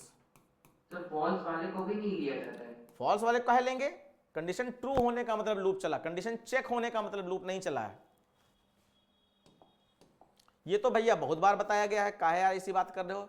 तो इस तरीके से बच्चों आपका यहां पर ये थ्योरी पार्ट पूरा हो गया है। अब जो प्रोग्रामिंग पार्ट है आपको बस मैं जहां पर आप बताओगे मैंने सारा सॉल्व कर लिया है, ठीक है, मैं दिखाई दे रहा हूं सब सारा कोड, और जहां बताओगे वो मैं चला के भी दिखाऊं, क्योंकि लॉजिक तो सारे बच्चे अपने अपने हिसाब से ही लगाते हैं। तो यानी कि आपका लगभग सारा टाइम हमने जो इसको समझने वाला था वो कर दिया है। और बाकी आप देखो हमारे कौन कौन से क्वेश्चन हम लोगों ने बताए थे प्रोग्रामिंग में। सबसे पहला क्वेश्चन मैंने बताया था कि आपका फंक्शन का क्वेश्चन आएगा जिसमें इफ एल्स इफ का कोई क्वेश्चन रखा होगा और 3 फंक्शन होंगे, इनपुट कंप्यूट डिस्प्ले, 3 फंक्शन होंगे बच्चों, इनपुट कंप्यूट डिस्प्ले। तो आप देखिए यहां पर क्लाउड स्टोर नाम से आपका ये बना हुआ है। अच्छा देखिए यहां पर गेस्ट पेपर में भी मैंने इसी टाइप का क्वेश्चन सिक्वेंसली रखा हुआ है। तो यहां पे मूवी टिकट वाला हमने बना दिया था इस तरीके से। तो वही क्वेश्चन आपको यहां पर बताया गया था कि क्वेश्चन बदल सकता है लेकिन जो आपका क्वेश्चन का टाइप है वो नहीं बदलेगा। तो इसमें इफ एल्स इफ का क्वेश्चन करना था आप लोगों को, ठीक है, इफ एल्स इफ का।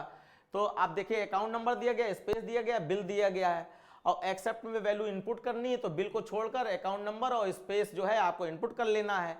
और कैलकुलेट में ये जो टेबल दी गई है इसके हिसाब से कैलकुलेट करना है और डिस्प्ले में प्रिंट करा देना है। तो मैं इसका सोल्यूशन आपको दिखाई दे रहा हूं और फिर वर्डमेंट बनाकर आपको इसको तीनों फंक्शनों को कॉल कर लेना है।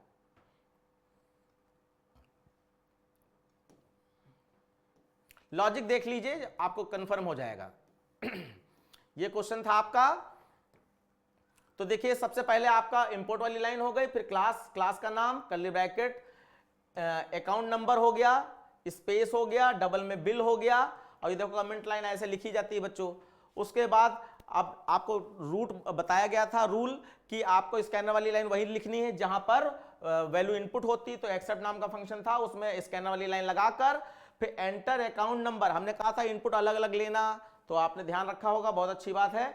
एंटर अकाउंट नंबर, तो अकाउंट नंबर में se.next हो गया। Enter storage space in GB, तो space is equal to se.next हो गया, तो ये वैल्यू स्टोर हो गई। उसके बाद फिर कैलकुलेट वाले में ये आपका नेक्स्ट इलेक्ट्रिसिटी बिल वाले तरीके से दिया गया है, तो यानी पुराना पुराने रेट के हिसाब से कैलकुलेट करना है और नया नए रेट के हिसाब से कैलकुलेट करना है। एक बार टेबल फिर से थोड़ा सा अंदाजा ले लीजिए कि फर्स्ट 15 GB का आपका प्राइस जो है 15 रुपीज था आपका पर जीबी के हिसाब से, 15 रुपीज पर जीबी के हिसाब से, ठीक है। और नेक्स्ट आपका जो है 15 जो है 13 रुपीज पर जीबी के हिसाब से होगा। और अब तो यहाँ नेक्स्ट क्वेश्चन मिल गया, उसी के हिसाब से 15 15 और 30 है, और 15 13 11 है, तो देख लीजिए ये है। तो फर्स्ट 15 आपका less than equal to 15 check कर लिया कैलकुलेट के अंदर, और उसमें पहली वाली इफ में सीधे सीधे मल्टीप्लाई करा देते, तो 15 से मल्टीप्लाई करा दिया। तो 15 GB का 1 GB का 15 रुपीज पड़ता है, तो 15 इंटू 15 होकर जो भी रिजल्ट आया होगा आ जाएगा। उसके बाद एलसीएफ में हमने यहाँ पे बड़ी कंडीशन लगाने की आपको तरीका बताया था, लेकिन क्योंकि नेक्स्ट का मतलब, क्योंकि वहां पर आपको बताया गया है कि 15 के बाद नेक्स्ट 15 का मतलब है 15 के ऊपर 15, तो 15 प्लस 15 करोगे तो 15 के ऊपर 15 जोड़ने पर 30 आ जाएगा। तो आप इसको 30 लिख सकते हो, यहां पर ये space is less than equal to 30 लिख सकते हो, या आप यहां पर एल्स इफ जो स्पेस था, space is greater than 15 and space less than equal to 30, आप ये वाली लाइन भी बच्चों लिख सकते हो, इसको आप देख लीजिए। और ये दोनों सेम वर्क करेंगी, कोई दिक्कत नहीं, क्योंकि अगर इफ ट्रू नहीं हुई तो एलसीएफ में आएगा ही नहीं, तो अगर इफ ट्रू हो गई तो एलसीएफ में आएगा ही नहीं, अगर ये नहीं ट्रू हुई तभी इसमें आएगा, ये वाली बात हम लोग समझ चुके हैं। तो इसमें पुराने रेट के हिसाब से तो 15 GB का 15 रुपीज पर जीबी था, ये फिक्स रूप से कैलकुलेट होता है। फिर ये जो फिक्स रूप से कैलकुलेट हो गया उसमें 15 माइनस कर दो, तो मान लीजिए यहाँ पे एग्जांपल ले लेते हैं, मान लीजिए आपने 16 GB खर्च किया, तो 16 GB 15 GB में आता है, नहीं आता है, तो एलसीएफ में आओगे 16 GB 30 GB में आता है, हाँ आता है। अब 16 GB में 15 GB का कैलकुलेशन तो 15 रुपए पर जीबी के हिसाब से हुआ। अब फिर 1 GB बचा, क्योंकि 16 GB हमारा था, तो आपका 16 माइनस 15 किया तो 1 GB यहाँ पे बचा, और नया रेट क्या है 30 है, तो इससे मल्टीप्लाई हो जाएगा तो ये 13 आ जाएगा, और फिर बीच में प्लस लगा है तो इसका जो भी सोल्यूशन होगा बिल में आ जाएगा। ऐसे ही आपका नेक्स्ट अबव 10 या जो भी लिखा था, मे बी नेक्स्ट अबव 30 लिखा था, तो अबव 30 में पुराना 15 ये वाला, और फिर बीच वाला 15 ये वाला, और फिर जो उसके ऊपर जाएगा तो ये 15 15 30 हो गया, तो 30 माइनस कर दिया और इंटू 11 हो गया इसका नया रेट, इसके हिसाब से ये बिल आ गया। बच्चों कैलकुलेशन का तरीका ये कर पाए थे आप लोग? कोई मिस्टेक तो नहीं किसी की? ठीक है, बहुत अच्छा। आप देखिए बाकी प्रिंटिंग में, डिस्प्ले में आप इसको प्रिंट करा दीजिए, और फिर वर्डमेन में क्लास आपको पता है, एक ओबीजे नाम का ऑब्जेक्ट बनाकर और इसको कॉल करवा दिया, एक एक करके कॉल होगा और आपका सारा कैलकुलेशन हो जाएगा, पहले एक्सेप्ट फिर कैलकुलेट फिर डिस्प्ले। तो ये वाला क्वेश्चन आपका कंप्लीट हो गया। उसका 2D एरे देखिए, 2D एरे वाला क्वेश्चन जो है ये दिया गया है, इसमें आपका एक 2D एरे है और norms is the square root of sum of square of all element. हाँ, किसी स्कूल में भी आया था, किसी बच्चे ने पूछा था, तो एक बार देख लेते हैं। सम ऑफ स्क्वायर ऑफ एलिमेंट, तो सम ऑफ स्क्वायर ऑफ एलिमेंट, अब यहां पे क्या क्या लिया गया है 1 4 1, और फिर 25 ये वैल्यू कहां से ली गई, दिखाई पड़ रहा है किसी को? आपका माइक सही नहीं चल रहा है, कोई और बच्चा बोल दे। सर सारे उसका स्क्वायर किया गया है और फिर नॉर्म में उसका स्क्वायर रूट निकाल लिया गया है। ठीक है, ठीक है, तो देखो यहां पर 1 था तो 1 का स्क्वायर 1 ही आ जाएगा, फिर यहाँ पे 2 था तो 2 का स्क्वायर 4 आ गया, फिर 1 था 1 का स्क्वायर 1 ही आया, फिर 3 था 3 का स्क्वायर 9 आ गया। यानी सारे नंबरों का स्क्वायर करके उसका सम करते चले जाओ, तो ठीक है, बहुत अच्छा है। उसके बाद नॉर्म्स क्या है, स्क्वायर रूट ऑफ, जैसे इसका निकला है 201, तो 201 का जो भी इसका स्क्वायर का सम आया है हर नंबर का, उसका यहां पर प्रिंटिंग हो गई है, जो भी स्क्वायर लूप से बाहर होगा ना। हाँ ये लूप से, स्क्वायर रूट बिल्कुल ये लूप से बाहर होगा। तो मैंने आपको बताया था कि 2D एरे का एक फिक्स रूप से क्वेश्चन मिलना है आपको, क्योंकि ये पिछले ही साल आपका ऐड किया गया, ये गायब नहीं हो सकता है, जिसमें कि मैंने आपको कहा था कि जो आपके मतलब बहुत सारे प्रोग्राम 10-15 पढ़ाए हैं उन्हीं में से आ जाएगा। लेकिन कल परसों में जो डिस्कशन हो रहा था उसमें हमने, जब कोई बच्चा बहुत ज़्यादा हमें फोर्स कर रहा था कि सर इतने पढ़ लें क्या, इससे हो जाएगा, तो बच्चे ऐसे नहीं होता है, यहाँ पर छोटा मोटा चेंज करके कुछ भी कर सकते हैं। अब जैसे स्क्वायर करने में कौन सी बड़ी बात है, तो हम यहाँ पे अब दिखाना चाहते हैं कि हमने भी ऐसे छोटा सा क्वेश्चन दिया था, है ना, तो उसी टाइप पर यहाँ पर थोड़ा सा इन्होंने घुमा दिया, कोई दिक्कत नहीं। 2D एरे वाला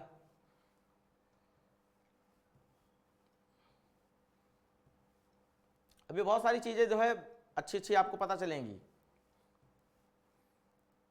ये 2D एरे का दिया था, हमने क्या कर दिया था, सम ऑफ सिंगल डिजिट नंबर और सम ऑफ डबल डिजिट नंबर अलग अलग कर लो और उनको प्रिंट करा दो। तो ये एक छोटा सा ऑपरेशन था, तो वो स्क्वायर का सम करने का, हर डिजिट के हर नंबर के स्क्वायर का सम करने का वो भी एक छोटा सा ऑपरेशन है। तो मे बी मुझे पूरा विश्वास है कि हमारे बच्चों ने जरूर कर लिया होगा। कर लिया था? Yes sir. Yes sir. आप देखिए यहां पर पहले 4x4 की एक 2D एरे डिक्लेयर किया गया है और सम ऑफ स्क्वायर के लिए 0 ले लिया गया है। उसके बाद डबल लूप लगाकर मैसेज देना चाहें तो ऊपर मैंने दे ही दिया है, वरना एंटर नंबर नीचे भी लिख सकते हैं यहां पर। और फिर आपका क्या कहते हैं, मैट्रिक्स ऑफ आई ऑफ जे पर जो नंबर आप इनपुट करोगे वो स्टोर हो जाएगा। और फिर सम करना था तो आप यहां भी कर सकते हैं, अलग भी कर सकते हैं।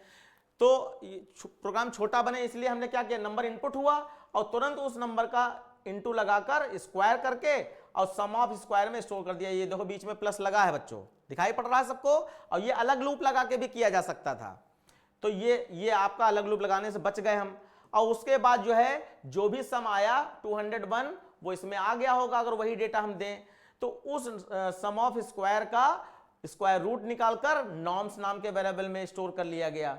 और फिर उसके बाद मैट्रिक्स को प्रिंट करा दिया गया, ये पूरी मैट्रिक्स प्रिंट करा दी मैट्रिक्स फॉर्म में एलएल लगाकर, और फिर ये नॉर्म्स वाला प्रिंट करा देंगे लूप से बाहर। अब ये स्टेटमेंट थोड़े से आपके ऊपर नीचे हो सकते हैं, आपको मार्क्स पूरे मिलेंगे अगर आपने, जैसे कि हमने बताया कि हमने उसी लूप के अंदर ही हर नंबर का स्क्वायर का सम कर लिया। आप चाहें तो ये अलग से दोनों लूप लगाइए और ये वाली लाइन खाली डाल दीजिए उसके अंदर, तो नंबर का हर नंबर का स्क्वायर का सम करता जाएगा। और फिर प्रिंटिंग हमने कहा था, एक सजेशन दिया था, जैसे कि इनपुट वाले में सजेशन था कि हर मैसेज अलग अलग करके इनपुट कीजिएगा, ऐसे मैट्रिक्स वाले में था कि मैट्रिक्स का कोई क्वेश्चन आए तो प्रिंट जरूर करा दो। तो इसीलिए यहां पर मैंने प्रिंटिंग में इसको दे दिया है और उसके बाद ये नॉर्म्स प्रिंट करा दिया। तो बच्चों हो गया होगा अच्छे से आप लोगों का, ये मार्क्स पूरे मिलेंगे अगर प्रिंटिंग नहीं कराइए तब भी। बच्चों बताएं? हाँ सर हो गया। ठीक है, अब दूसरा देख लीजिए। यहां पर नेक्स्ट क्वेश्चन आपका स्ट्रिंग का दिया गया है और हमने आपको बताया था स्ट्रिंग से डरो नहीं। स्ट्रिंग में खास बात क्या है, कहीं कुछ वॉवेल ढूंढने के लिए या चेक करने के लिए कहा जाएगा, कहीं कुछ अपर केस लोअर केस ढूंढने या चेक करने के या काउंट करने के लिए कहा जाएगा। बेसिक ऑपरेशन है स्ट्रिंग के, जो स्कूल्स में या हम लोग पढ़ाते वो बहुत टफ हो सकते हैं, लेकिन बोर्ड में ऐसा नहीं होता है। तो वहां पर हम लोग देखते हैं, अभी मैं देखा नहीं, मैं बस बोल रहा था और एज्यूम करके मैं आपको सामने दिखा रहा हूं।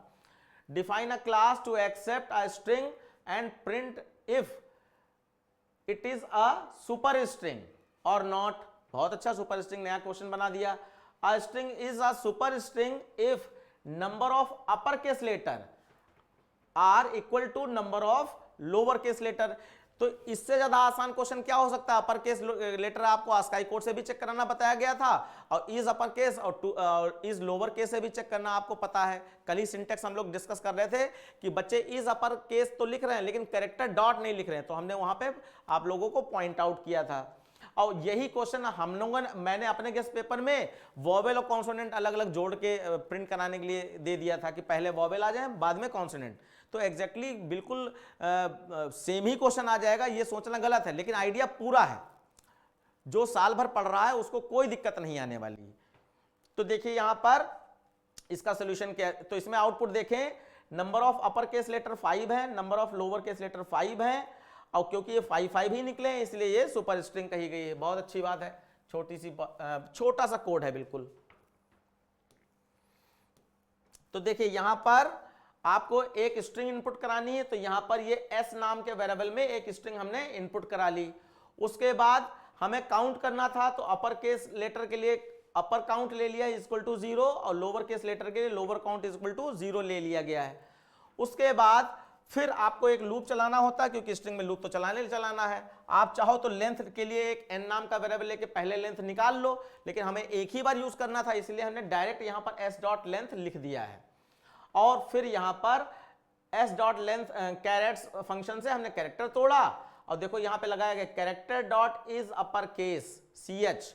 तो यहां पर अगर कंडीशन ट्रू होती तो अपर काउंट प्लस प्लस होने लगेगा, और फिर अगर कंडीशन अपर केस वाली नहीं है चेक हुई तो एल्स में आए character dot is lower case check कर लिया, और लोअर केस अगर मिलता है तो यहां पर लोअर काउंट प्लस प्लस हो जाएगा। दो ही चीजें चेक ही करनी थी, तो अपर काउंट लोअर काउंट दोनों चीजें चेक हुई, और उसके हिसाब से बच्चों यहां पर अगर आपने ये सेंटेंस लिया होता, ये क्या लिखा है बच्चे पढ़ के बताओ? कमिटमेंट। ओके, कमिटमेंट अगर लिया होता COIT और n बड़ा लिया होता तो ये अलग से 5 काउंट हो जाते। तो इस लॉजिक को समझने में किसी को कोई दिक्कत आ रही बच्चों?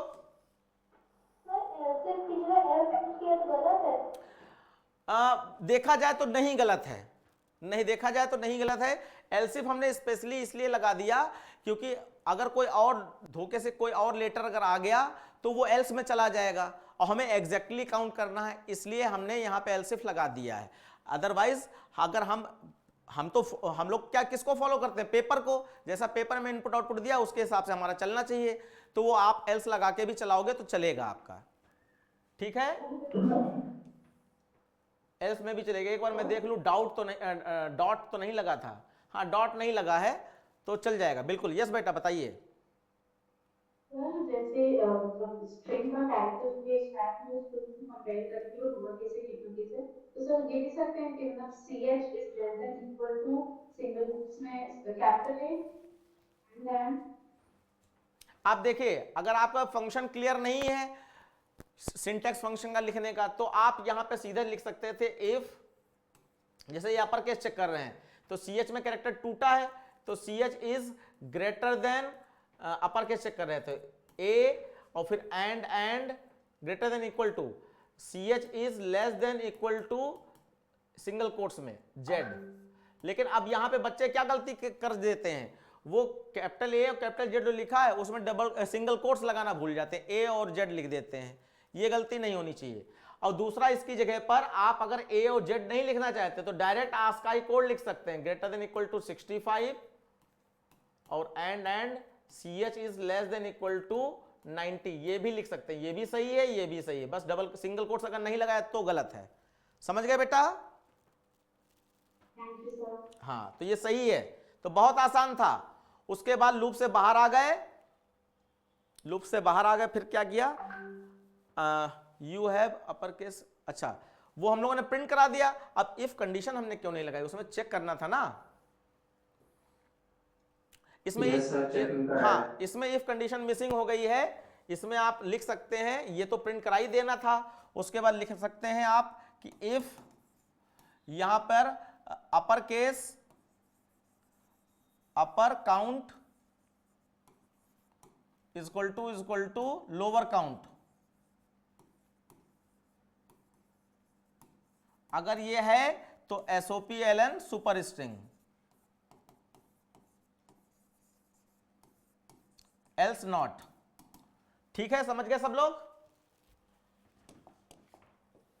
उसका Yes, sir. नेक्स्ट क्वेश्चन देख लीजिए। Next question, define a class to initialize the following data in array. ठीक है, अब देखो बच्चों, जैसे आपका वो क्लॉक वाला क्वेश्चन आपको मिल गया था जो गेस्ट पेपर में हमने दिया था, वो एमसीक्यू में दिया था, वो आपका एमसीक्यू में ही सेशन रीजन क्वेश्चन में आ गया था, तो ये बड़ी बात थी। ऐसे ही बच्चों यहां पर एक्सपीरियंस का आपको एक और दिखाते हैं, जो नए बच्चे यहां पे वीडियो देखेंगे उनके लिए है स्पेशली, बाकी यहां के बच्चे तो सब जानते ही हैं।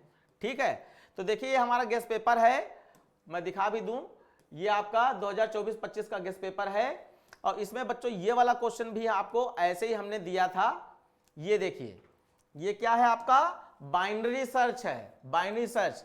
बस अच्छा, कल ही हमसे एक बच्चा पूछ रहा था कि सर स्पेसिमेन पेपर में भी बाइनरी सर्च उन्होंने दे दिया है और आपने भी बाइनरी सर्च दे दिया है, तो ये तो स्पेसिमेन पेपर का तो आता नहीं। तो उस समय हमने रात को 2-2:30 बजे करीब ये क्वेश्चन कोई बच्चा पूछ रहा था, तो मैंने बताया था कि ये चीज मैंने फील की है। पिछले साल भी मेरा सिलेक्शन शॉर्ट वाला क्वेश्चन फंस गया था गेस्ट पेपर वाला, तो इस साल भी ये हमारा फंसेगा, उससे मैंने कहा था। बस थोड़ा सा चेंज क्या हो सकता था, डेटा टाइप, जो कि मैंने बहुत ही वो जो IMP प्रोग्रामिंग डेटा सोल्यूशन दिया था उसमें हर तरीके के डेटा टाइप लेकर ये प्रोग्राम बनाकर दिखाए गए थे आपको।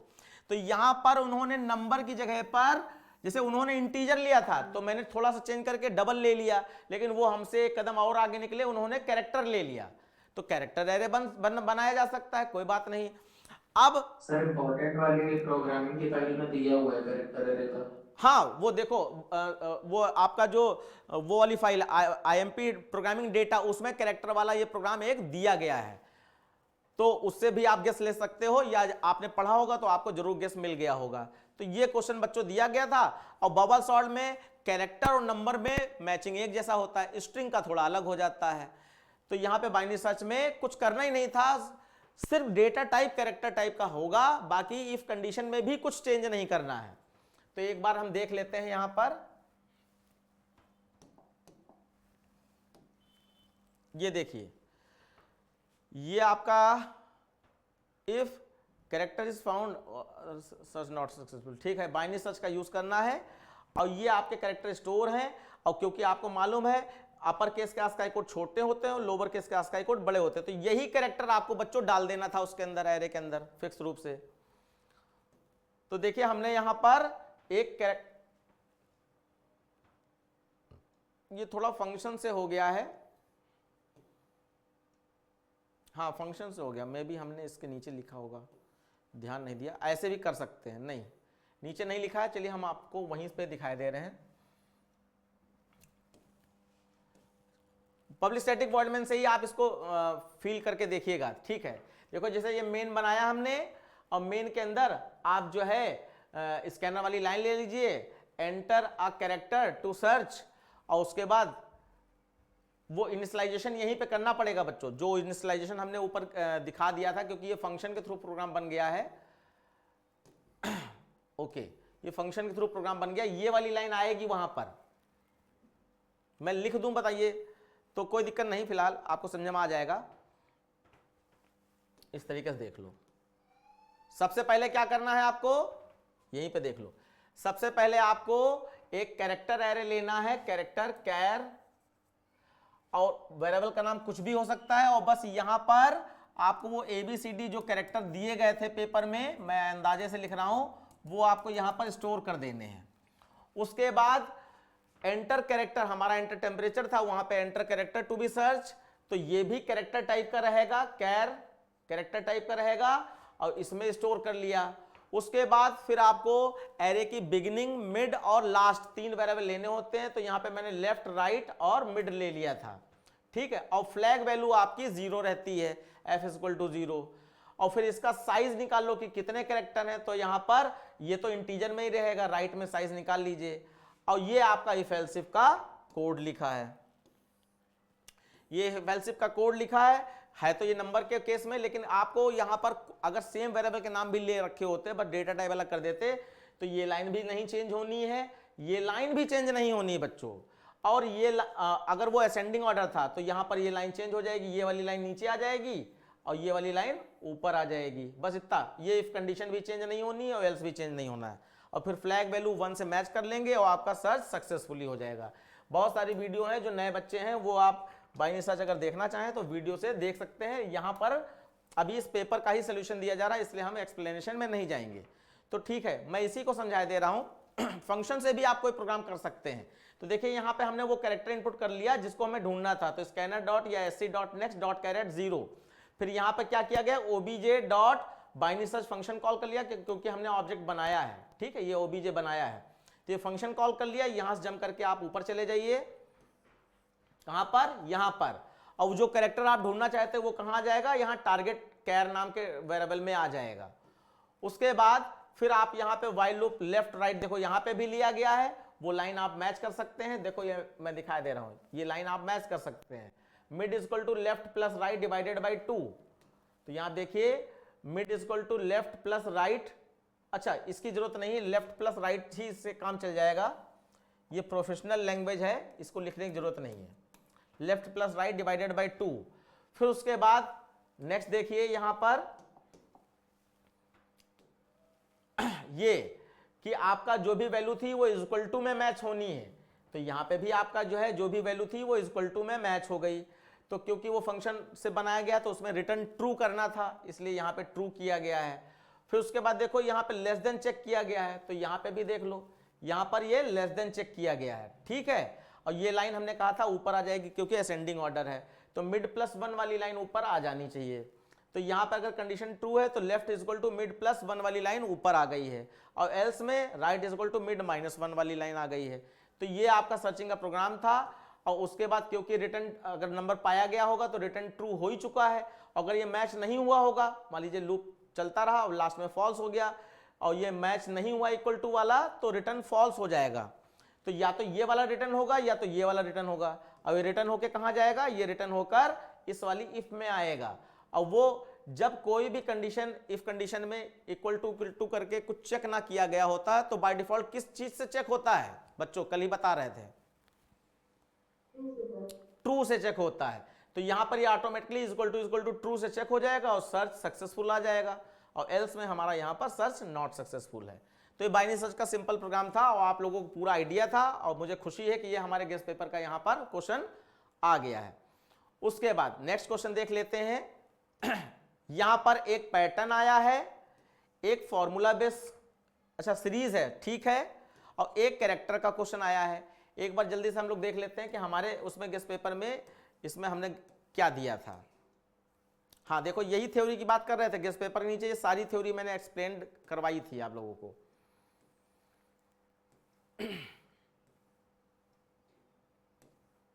हाँ देखिए ये हमारे उसमें भी देखिए गेस का क्या मतलब होता है कि एक हमने पैटर्न का क्वेश्चन दिया था और हमने कहा था, याद है किसी को, कि ये फंक्शन ओवरलोडिंग में स्ट्रिंग, पैटर्न, नंबर प्रोग्रामिंग और सीरीज इनका बेसिक पूछा जाता है। बेसिक मतलब बहुत छोटा छोटा जो लॉजिक है, जो कि किसी भी क्लास के जो टॉपिक की क्लास होती है इसके 2 क्लास में आपको बता दिया जाता है, बेसिक पूछा जाता है। तो देखो हमने ये वाला प्रोग्राम लिया था और इन्होंने यहां पर ये वाला प्रोग्राम ले लिया है, ठीक है, पैटर्न का। उसके बाद कैरेक्टर का यहां पे दिया गया कुछ, तो हमने भी यहां पर कैरेक्टर का दिया है। इसमें क्या लिखा है, to print all vowels between first character and second character. यहां पे इन्होंने क्या कहा है, compare two character and return ASCII code, ठीक है, छोटा सा काम कर लिया गया। और ये आपका सीरीज वाला दे दिया गया, हमने वहां पे एक नंबर प्रोग्रामिंग दे दी थी, ठीक है, ये एक नंबर डिफिशिएंट नंबर दे दिया था।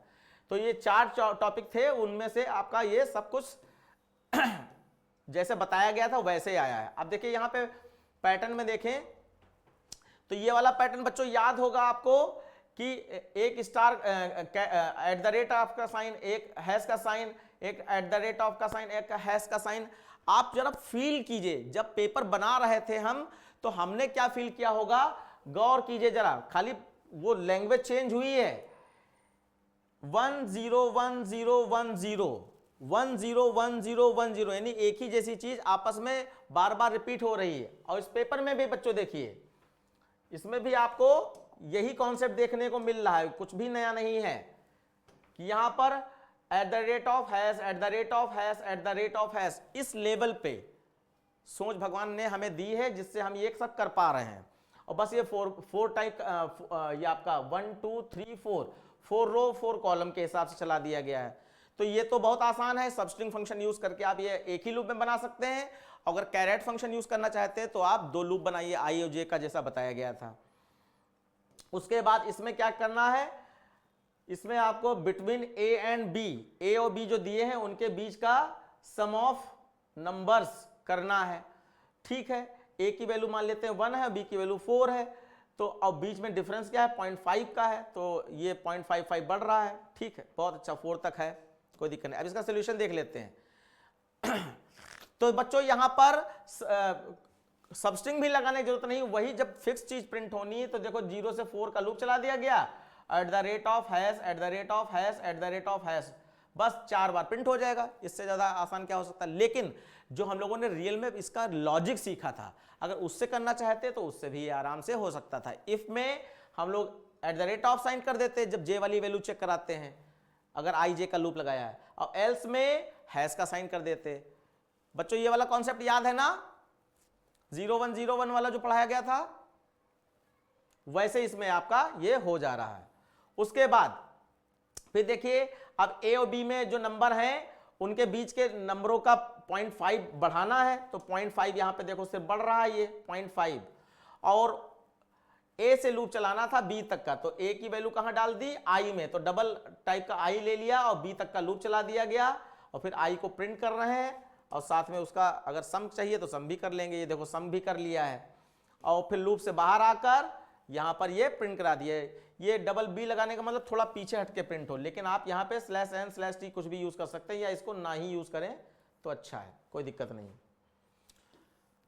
फिर तीसरा था आपका कि दोनों कैरेक्टर में जो लार्जेस्ट कैरेक्टर हो आस्काई कोड उसका रिटर्न करना है। तो देखो ये रिटर्न स्टेटमेंट में ही कर दिया है, वरना जो है आप कर्ली ब्रैकेट खोलने के बाद यहां लिख सकते थे if ch1 is greater then ch2, अगर है तो यहां पर रिटर्न और यहां पर int लगा देते टाइप कास्टिंग में, या किसी वेरिएबल में भी इसको स्टोर कर सकते हैं बच्चों ऐसे, और एल्स रिटर्न और यहां पे भी आपका int और टाइप कास्टिंग में, और फिर यहां पर ch2। इस तरीके से आप इसको बना सकते थे। उसके बाद फिर मैंने कहा था कि ऑप्शनल तो है पब्लिक स्टैटिक वॉइड मेन, लेकिन आप बना दीजिएगा अगर आप बना सकते हैं। तो मैंने बनाया है यहां पर ओबीजे नाम का ऑब्जेक्ट बना लिया, और हमने कहा था फिक्स वैल्यू भेज दीजिएगा।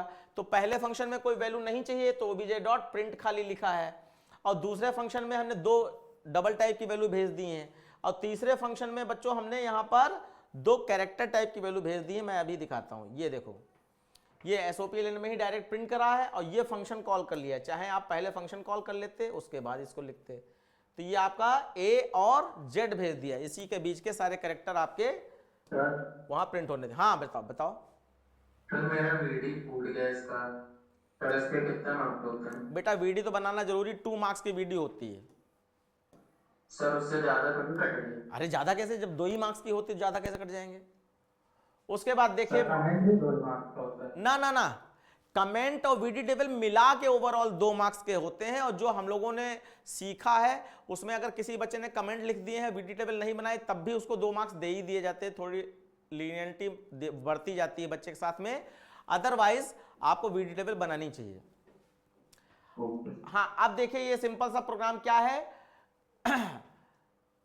एक्सेप्ट नंबर आपको खूब कायदे से बताया था मैंने, अपने गेस्ट पेपर में बताया कि एक नंबर का प्रोग्राम आना चाहिए। तो यहां पर एमरिप नंबर मैंने दिया था, एमरिप नंबर। यहां पे देखते हैं क्या है, a class to accept a number check if sum of largest digit and smallest digit is an even number, यानी कि लार्जेस्ट डिजिट और स्मॉल डिजिट का जो सम करेंगे वो क्या इवन है या क्या ऑड है, प्रिंट एप्रोप्रिएट मैसेज। तो जैसे अगर हम एग्जांपल सैंपल में लें, तो अगर ये वाला नंबर लिया है हमने, तो इसमें लार्जेस्ट डिजिट 6 है, स्मॉल डिजिट 2 है, इनका सम करेंगे तो 6 2 8, तो ये आपका इवन है, तो यहां पे मैसेज में इवन आ गया।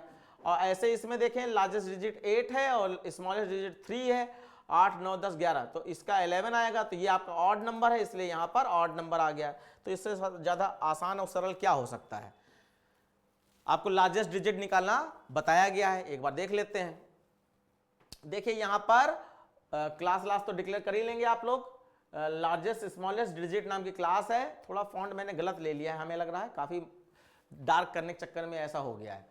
यहाँ पे देखो बॉर्ड में बनाया, स्कैनर वाली लाइन लिख ली, एंटर नंबर नम में इनपुट करा लिया, लार्जेस्ट में -1 ले लिया, स्मॉलेस्ट में 9 ले लिया, क्योंकि डिजिट 9 से बड़ी नहीं हो सकती या आपका जो है डिजिट जो है 0 से छोटी नहीं होनी चाहिए, ऐसा कुछ मान के चला जाता है। इनिशियलाइज कर लिया। वैसे यहाँ पर लार्जेस्ट में 0 लेते तब भी सही चलता है। फिर यहाँ पर फॉर लूप से भी कर सकते हैं और वाइल लूप से भी कर सकते हैं, दोनों। तो हमने ज़्यादातर वाइल लूप फॉर लूप से किया है, लेकिन ज़्यादातर बुक्स वगैरह में ये डिजिट एक्सटेंशन लूप वाइल से होते हैं, तो वाइल से लिख सकते हैं आप। तो यहाँ पे देखो मैं लिखे भी दे रहा हूँ, फॉर से भी मैं लिख दे रहा हूँ, वैसे आप यहीं से देख लीजिए। हाँ बेटा, सर मैंने इसका अलग लॉजिक लगाया है। कौन सा? तो अलग सा लॉजिक लगाया है मैंने इसका। तो हमें बताइएगा क्लास ओवर होने के बाद, ठीक ओके है। सर। अब ये लास्ट क्वेश्चन डिस्कस हो जाए, टाइम भी हो गया काफी आप लोगों का। अब देखो यहाँ पे मैंने एग्जांपल लिया है, जो भी उन्होंने लिया था मैं वही ले रहा हूँ, एक बार दिखाई दे रहा हूँ। 6425 देखिए 6425 बड़ा है 0 से, कंडीशन ट्रू, नीचे आ जाए। और मॉड 10 करने का मतलब आखिरी डिजिट निकाल लो तो 5 निकलेगा, और यहां पर 5 निकला। अब लार्जेस्ट में क्या था? -1 था, तो 5 क्या बड़ा है -1 से, कंडीशन ट्रू, तो लार्जेस्ट में 5 आ गया, ठीक है। उसके बाद अब क्योंकि ये इफ और एल्स इफ लिया है, तो यानी ये भी कंडीशन चेक होगी। और यहाँ पे डिजिट में 5 था, स्मॉलेस्ट में क्या था? 9 था, तो 5 छोटा है 9 से, कंडीशन फॉल्स हो गई, तो इसमें कुछ नहीं आया, लेकिन इसमें 5 आ चुका है। फिर यहाँ पर इस इफ से बाहर जब निकले तो नम डिवाइडेड बाय 10 कर दिया, तो यानी नंबर का ये 5 हट जाएगा। अब आपका 642 बचा है, जो कि नम में स्टोर हो गया। फिर लूप ऊपर जाएगा और यहाँ पर 642 स्टोर है, ठीक है। नीचे आइए और यहाँ पे मॉड 10 करने से 2 निकलेगा। अब मॉड 10 करने से 2 निकलेगा। अब यहां पर चेक कीजिए, 2 डिजिट में क्या आया है? 2, और लार्जेस्ट में क्या पहुंच चुका है? 5। तो ये एरे में जो पढ़ाया था वही लॉजिक लगाया गया। 2 5 से बड़ा है, कंडीशन फॉल्स हो गई, क्योंकि 5 बड़ा होता है, तो इसलिए बाहर आ गए। अब यहां देखते हैं 2 9 से छोटा है, स्मॉलेस्ट में क्या था? 9 था, कंडीशन ट्रू हो गई। 2 छोटा है 9 से, तो यहां पर कंडीशन 2 जो है स्मॉलेस्ट में आ गया। फिर लूप बाहर आया, डिवाइडेड बाय 10 किया, तो इसका मतलब ये 2 भी हट जाएगा। अब 64 बचा है। फिर ऊपर गए, अब यहां पे 64 मॉड 10 करेंगे तो आपका 4 टूटेगा, 4। अब 4 5 से बड़ा है, कंडीशन फॉल्स। और फिर यहां आ जाओ, 4 और यहां पर 9 नहीं रह गया, 2 आ चुका है, तो 4 2 से छोटा है, कंडीशन फॉल्स। फिर डिवाइड 10 किया तो यहां पर ये 4 भी हट जाएगा। अब 6 बचेगा, यहां 6 बचेगा। फिर ऊपर गया, 6 0 से बड़ा है, कंडीशन ट्रू। नीचे आया, मॉड 10 का मतलब 6 टूटेगा। अब 6 5 से बड़ा है, क्योंकि लार्जेस्ट में 5 था, कंडीशन ट्रू हो गई, तो आपका यहां पर 6 आ जाएगा। और उसके बाद 6 2 से छोटा है, नहीं, बाहर आ गए। अब 6 डिवाइडेड बाय 10 करोगे तो 0 आ जाएगा। फिर ऊपर गया, अब 0 इज ग्रेटर देन 0, कंडीशन आपकी फॉल्स हो गई और आप आ गए बाहर। उसके बाद आप देखिए आपके पास क्या आ चुका है? 6 और 2 आ चुका है। इन दोनों का सम करना था हम लोगों को, इन दोनों का सम करना था। तो यहां पे 6 और 2 का सम कर दिया गया, तो आपका ये 8 आ गया। उसके बाद चेक करना था ये जो सम आया है ये इवन है या ऑड है, तो आपका ये 8 है, 8 आपका 2 से छोटा है, सॉरी 8 मॉड 2 करेंगे तो आपका रिमाइंडर क्या आएगा? 0 0 0 के बराबर है, तो sum is even number, message आ जाएगा और बाकी आपका पेपर खत्म। तो इस तरीके से बच्चों देखा जाए आपने कंप्लीट पेपर यहां पर समझ लिया है, देख लिया है। अब बस मैं आपसे यही कहना चाहूंगा ओवरऑल कि छोटी मोटी गलती आपके बोर्ड द्वारा इग्नोर की जाती है, और ये मैं पर्सनल एक्सपीरियंस अपना बता रहा हूं जैसे सेमी कॉलन आप गायब कर देते हो, काटना चाहे काटे, नहीं तो पर्सनल टीचर चाहे तो वो इग्नोर करता है। तो मैक्सिमम टाइम यही होता है कि अगर आपका लिखने का तरीका अच्छा है, साफ सुथरा, आपने बहुत कॉपी में खचर पचर नहीं किया है, साफ सुथरी राइटिंग में लिखा है, सीक्वेंस को फॉलो किया है, मैंने key point to get 100 out of 100 marks वाले जो बताए थे उन सारे पॉइंट्स का अगर आपने ध्यान रखा है तो आपको बहुत सारा रिलैक्स मिलता है आपके बोर्ड के द्वारा। मतलब वो उनका ये साफ साफ कहना होता है कि मतलब जब कॉपी चेक करने गए थे तो वहां पर हमने देखा था, वहां पे साफ साफ कहना होता है कि आप जो है नंबर काटने पर गौर ना कीजिए, नंबर बढ़ कैसे सकते हैं बच्चे के, वो कोड ढूंढिए, वो जगह ढूंढिए कि नंबर अगर इस एक लाइन से नंबर बढ़ सकता है एक, तो उस पर नंबर जरूर दीजिए। ये उनका फीलिंग्स होता है बच्चों का मनोबल बढ़ाने के लिए। तो आप लोगों का भी अच्छा आएगा। और बाकी मेरे पास तो अनगिनत एग्जाम्पल है कि बच्चे ने कहा एक नंबर का गलत हो गया, उसका 100 आउट ऑफ 100 आया। कई बार ऐसा हुआ कि बच्चे ने कहा कि सर 90 ही आ पाएंगे, मैंने कैलकुलेशन करके देख लिया, जबकि वो 96 नंबर लाया है। ये बहुत सारे हमारे पास एग्जाम्पल है। तो इसका मतलब ये हुआ कि 1 से 5 नंबरों तक का आपका हेर फेर ऊपर हो सकता है, नीचे तो नहीं होगा, ऊपर ही हो सकता है, अगर आपने कोई बात हमसे छुपाई नहीं है। तो आप मानिएगा 1 से 5 तक के नंबर, जिसे आपने कैलकुलेशन देख ली, जो भी मैंने बताना था मैंने सब बता दिया, लेकिन उसके बावजूद भी अगर आपने कुछ छुपाया नहीं है तो आप कैलकुलेट करके देख सकते हैं कि हाँ इतना आएगा। तो मान लीजिए किसी बच्चे ने सोचा कि उसका 90 आएगा, तो आप 90 से 95 तक के मार्क्स आने की पूरी उम्मीद रखिएगा। अगर किसी बच्चे ने कहा कि हमारा 95 आया है, तो 95 से और 100 तक के बीच भी है, यानी 100 तो नहीं कहेंगे, 99 कह सकते हैं, 99 तक का, क्योंकि 100 का मतलब बिल्कुल सब स्पष्ट होना चाहिए, उसमें कोई ऐसे वैसे इस टाइप का नाटक नहीं होना चाहिए। तो कंप्यूटर एक बहुत ही वैल्यूएबल सब्जेक्ट है जो रियल में हमारी रियल लाइफ में काम आता है। आप इसको सपोर्ट करें और इसी लाइन में आप आगे बढ़ें। आप देखिए, आप एआई का समय आ चुका है बच्चों। आपका छोटा छोटा काम जो हम लोग ऑफिस में बैठ के घंटों करते थे, या आपके पापा आपके चाचा लोग करते होंगे, वो चुटकियों में होता है। अब मैं यहाँ पर एक एआई का कोर्स भी इस साल में लॉन्च करूँगा। जो भी बच्चे इंटरेस्टेड हों वो बच्चे उसमें ज़रूर पार्टिसिपेट करें। बाकी क्योंकि मैं सोशल मीडिया से बहुत दूर रहता हूं, इसलिए कई बच्चे पूछते हैं सर इतने सालों से आप पढ़ा रहे हैं, 25 साल से, और आपने चैनल में तो आपके इतने सब्सक्राइबर है। तो थोड़ा वैसे तो मैं इन चीज़ों पर ध्यान ही नहीं देता हूं, क्योंकि मैंने कहा मैं इन चीज़ों से दूर रहता हूं। लेकिन अब मुझे लगता है कि इस दूरी से फ़ायदा क्या है, जिन बच्चों को मेरी ज़रूरत है उन बच्चों तक सोशल मीडिया और इन प्लेटफॉर्म के द्वारा ही पहुंचा जा सकता है, आप लोगों के सहयोग से ही पहुंचा जा सकता है। तो अगर मैं इससे दूर रहूँगा तो मैं बहुत सारे बच्चों तक नहीं पहुँच पाऊँगा और अपने नॉलेज को स्प्रेड नहीं कर पाऊँगा। इसलिए मैंने डिसाइड किया है कि 2025 से मैं सोशल मीडिया पे मैक्सिमम एक्टिव रहने की कोशिश करूंगा अपने वर्क के साथ साथ। और मैं चाहूँगा आप लोग पूरा सपोर्ट करें, पूरा जैसा प्यार साल भर में आप लोगों ने दिया है ऐसा आगे भी देते रहें, ठीक है। और अपने छोटे भाई बहन, क्योंकि मैंने 18 से ये बैच स्टार्ट कर दिया है, बैच का इंक्वायरी स्टार्ट कर दिया है 18 मार्च से। तो 9th 10th 12th जो भी भाई बहन आपके हों या फ्रेंड्स वगैरह हों, उनको बताइएगा, इंक्वायरी करा लें क्लासेस, क्योंकि ऑनलाइन होती हैं। तो इसका मतलब हम लोगों के दूरी का कोई रिलेशन रह ही नहीं गया।